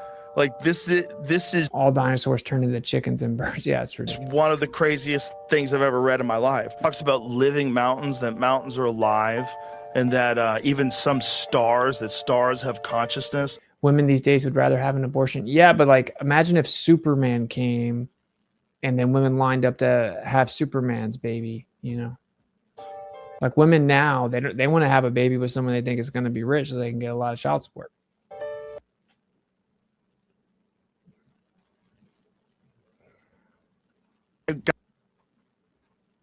So he gets here. My podcast too, and she was telling me some stuff that was just like mind blowing, and she really got me to read the Book of Enoch. She's like, you got to read that. So you have the Ethiopian Orthodox text, which has I think 88 books of the Bible in total. But in the Ethiopian Orthodox text, it's basically kind of like a mainline OG version of the Bible. Notice Rogan is calling us the bad guys. Aliens good. We are the bad guys. Yeah, I mean, I think they're going to probably say there are good and bad. There's like all kinds of theories here too. They say that what it says is in Ezekiel 38, right? Like that the world ends up turning on Israel and that the creator actually draws them in because he's judging them and punishing them first because they've been so like rebellious and evil. Then he intervenes on their behalf like last minute after 2/3 of them get wiped out. And that's when Jesus comes back and like fights a war. Imagine if they could create some type of like deception or delusion where people would think that that army was the evil aliens or whatever, and that the good ones came here first to like unify the world and prepare them and be like, okay, we had to intervene and let you guys know that we exist now because we know that there are bad aliens that are coming to try to destroy you. So we have to all unify as humanity and create an army to fight them off and convince them that the good guys are the bad guys, right? That would be very effective way to pull this off. And then sometime in the 4th century, there was actually a group that came together and they removed certain books. And the story goes that Revelations actually had replaced Enoch. And so it's interesting because when you're looking kind of full circle on, you know, you hear the stuff that some of these people are talking about. Never, the story goes, I've never seen any evidence at all of that. I've never even heard that. Oh, and then you see and you read the Book of Enoch, which is a wild read, okay? And then you look. Why do you think Jews in the top families have to keep their bloodlines intact? I think that the very top bloodlines, like the 13 bloodlines, that they're incestuous and they keep their bloodline intact because they literally believe they track back to like the Atlanteans and the gods that came from the sky, and they don't want to dilute their blood. At kind of what our modern. And by the way, when I say I think that, like that's what they say in certain occultic esoteric literature that those families adhere to. So you can think it's crazy. I can think it's crazy. Very powerful, successful people that have like the most wealth in the world and effectively controlled the world forever. That's what they say, straight up.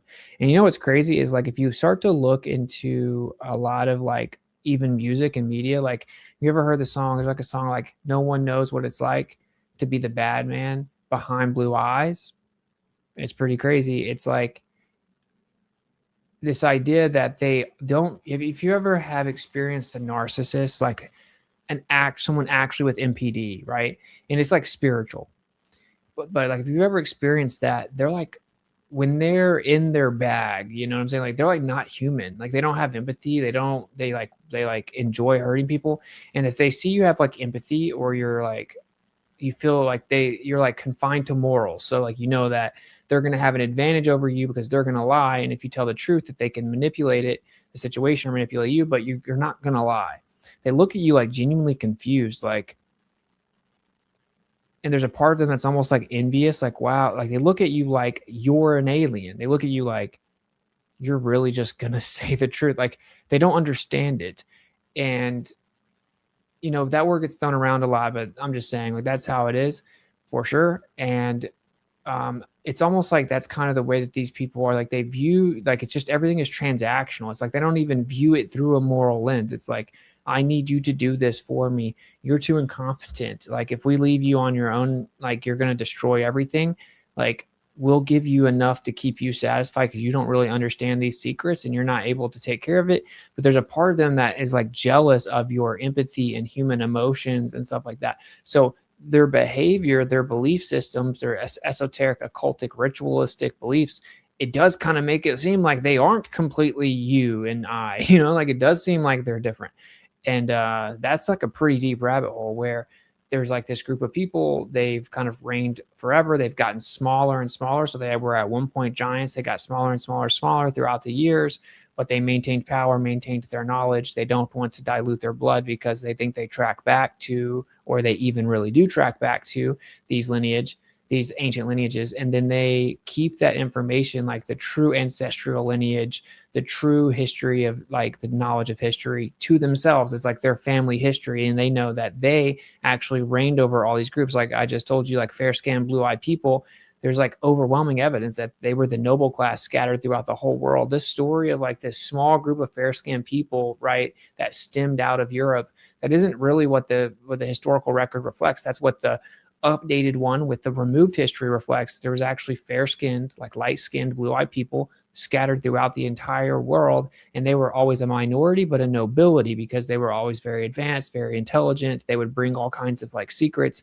They would be admired, and they'd be put immediately just propped up to the top of the society.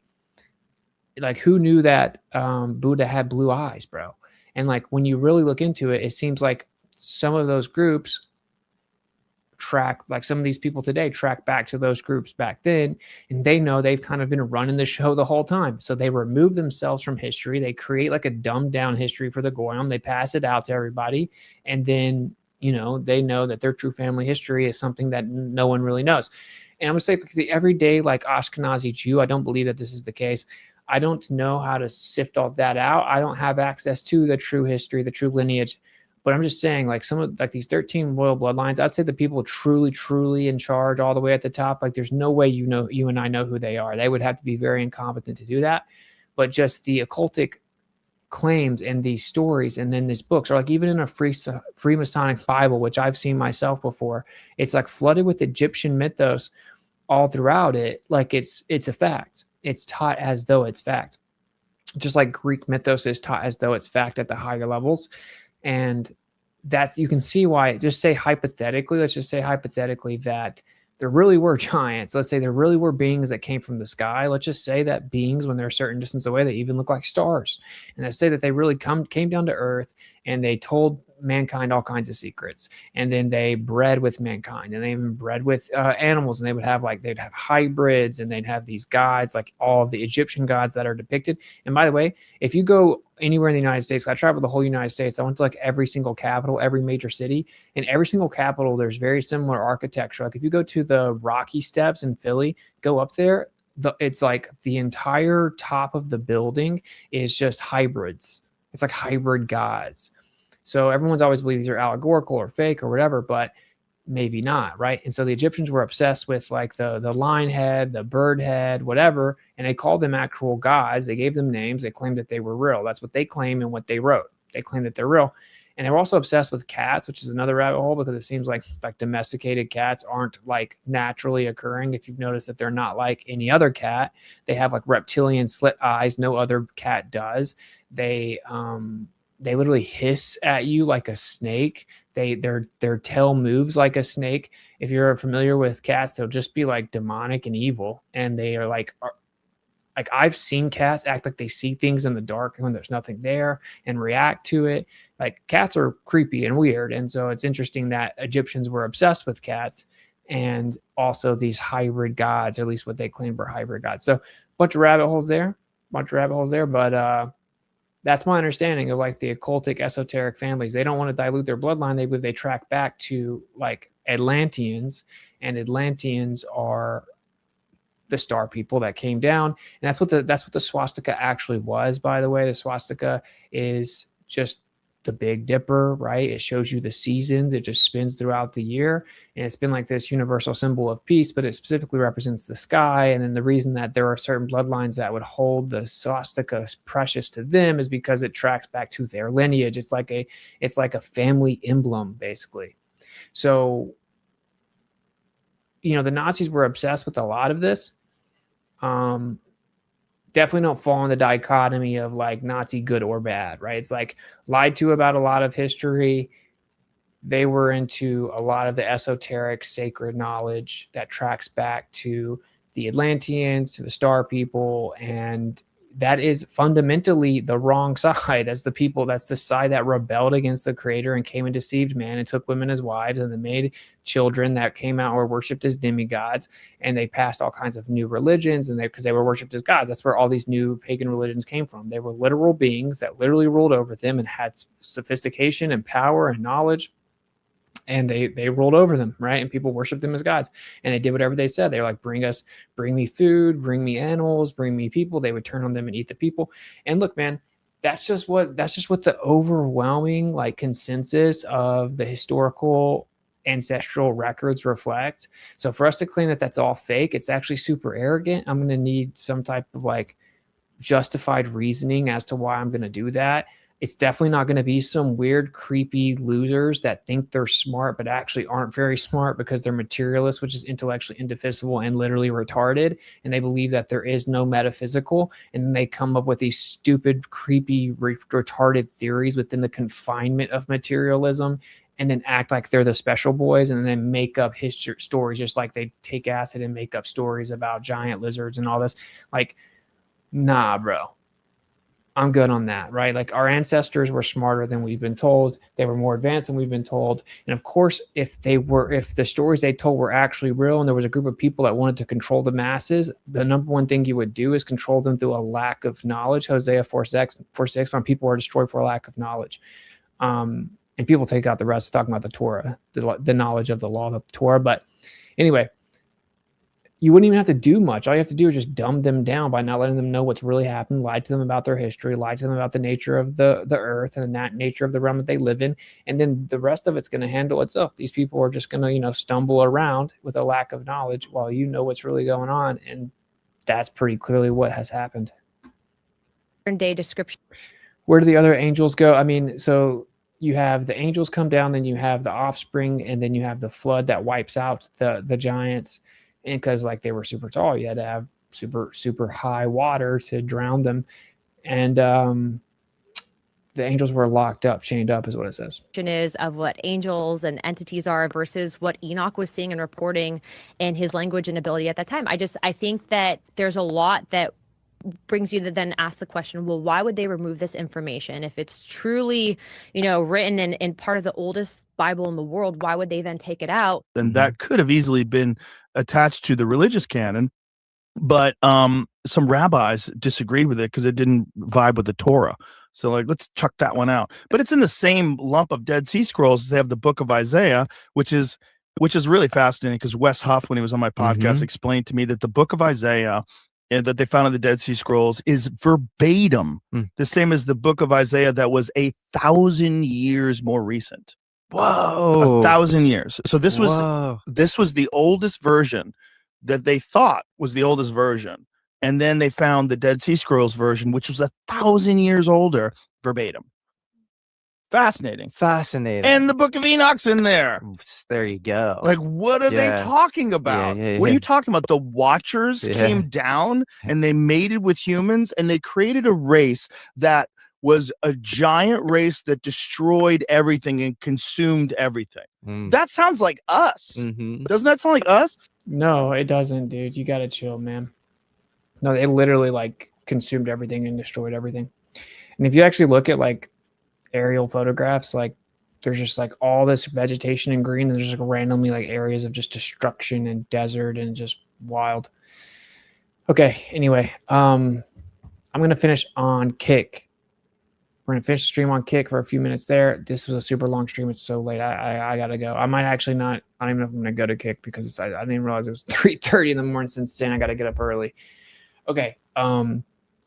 This is what I will say here. So we got the website up and running. Whatsitgetsit.com. It's in the description. Whatsitgetsit.com. You can sign up for a membership there. You'll be able to get the private streams. You'll get the watch parties. You'll get thrown into the Discord. You can DM me directly there. Super chats can go through there as well. You can send a message. Everything's the same. Super chats on the site. You can watch the live stream on the site. You can sign up for notifications for when I go live on the site. You can like follow and everything through Kick directly on the site. The member streams will be there. So like everything will be there. And it took me a while to fully build that. It needs to be polished here and there. And as we go, we'll just continue to make it better. But the site is up and running. It's pretty good. That way we don't have to worry about any censorship. We'll always have like that fallback place where we're good to go. And, for example, like super chats on YouTube, I think they take like 30%, so. Once you get a hold of me, I'll walk you through counterfeit reality with the camera 1920 years and make counterfeit images. It'll take like an hour one-on-one. That's a long time, brother. But yeah, reach out to me on Telegram or something. Okay, so I think we're good. I checked, like no one went on the site yet. And then if you're already on Patreon or Ko-fi, you can leak those accounts and it'll automatically set you up for a membership on the website. Once it gets it, so you don't have to. It'll keep track of it. Like as long as you're still a member active on Ko-fi, it'll keep your membership on the website. If you cancel your membership, it'll cancel your membership on the website, etc. If you're going to sign up for a membership going forward, I would suggest doing it through the site because that's where everything's going to be anyway.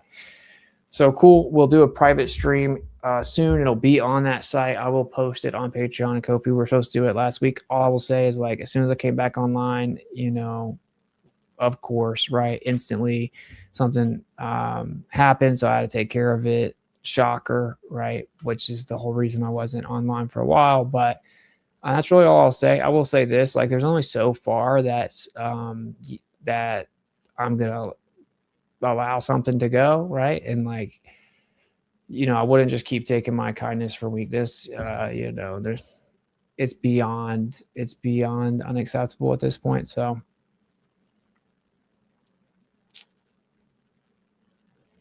we'll just leave it there.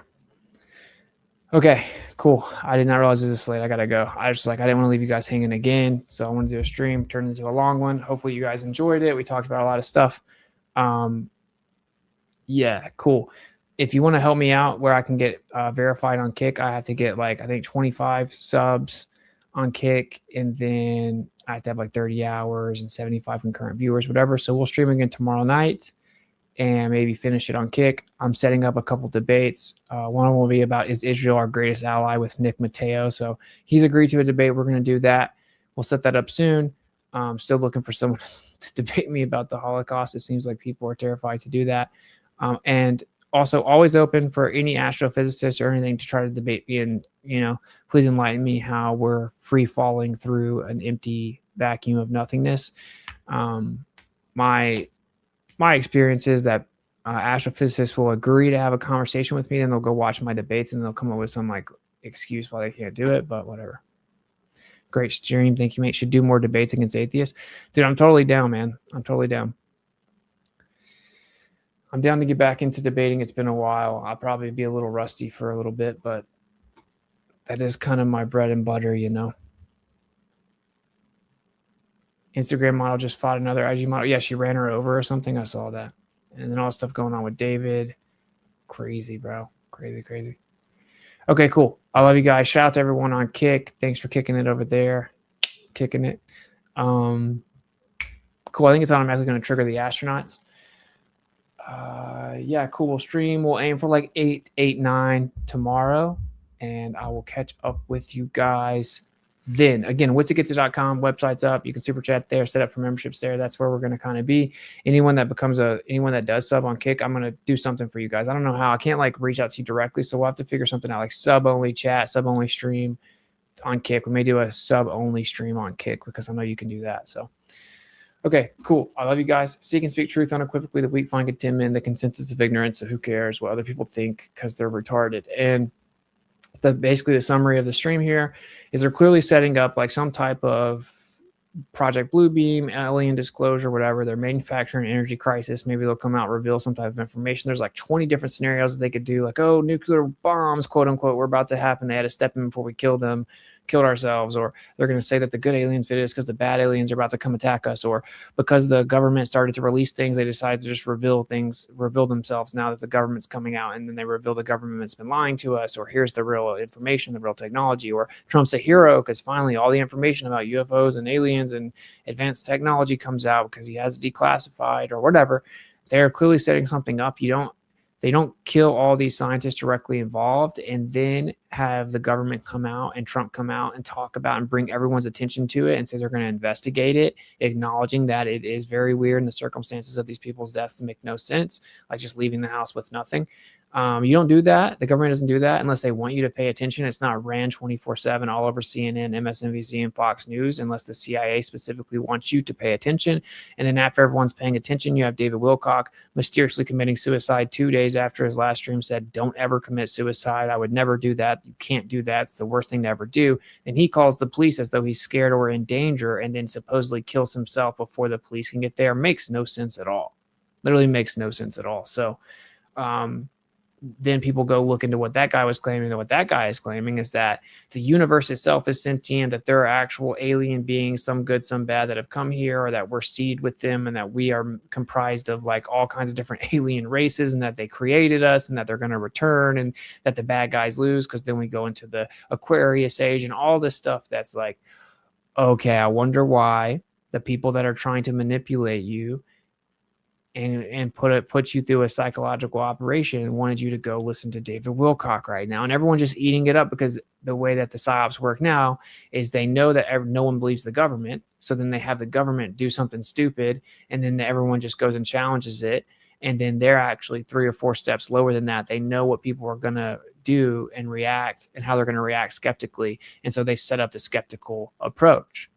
It's like so obvious that that's what's going on. So that's my take. And I would say you guys just gotta not just eat up the PSYOPs and realize that they're conditioning the public right now. They're making sure that everybody and their mom is talking about aliens, UFOs, and then scientists that work at NASA and on with nuclear energy and with UFOs are suddenly coming up missing mysteriously, all with like weird, mysterious circumstances around the same time. That should speak for itself. They're about to roll out some type of PSYOP while then Trump says they're going to declassify all this information. So I would say, obviously, just be on the lookout for that. So, okay. I love you guys. I'll catch up with you, manana. Peace.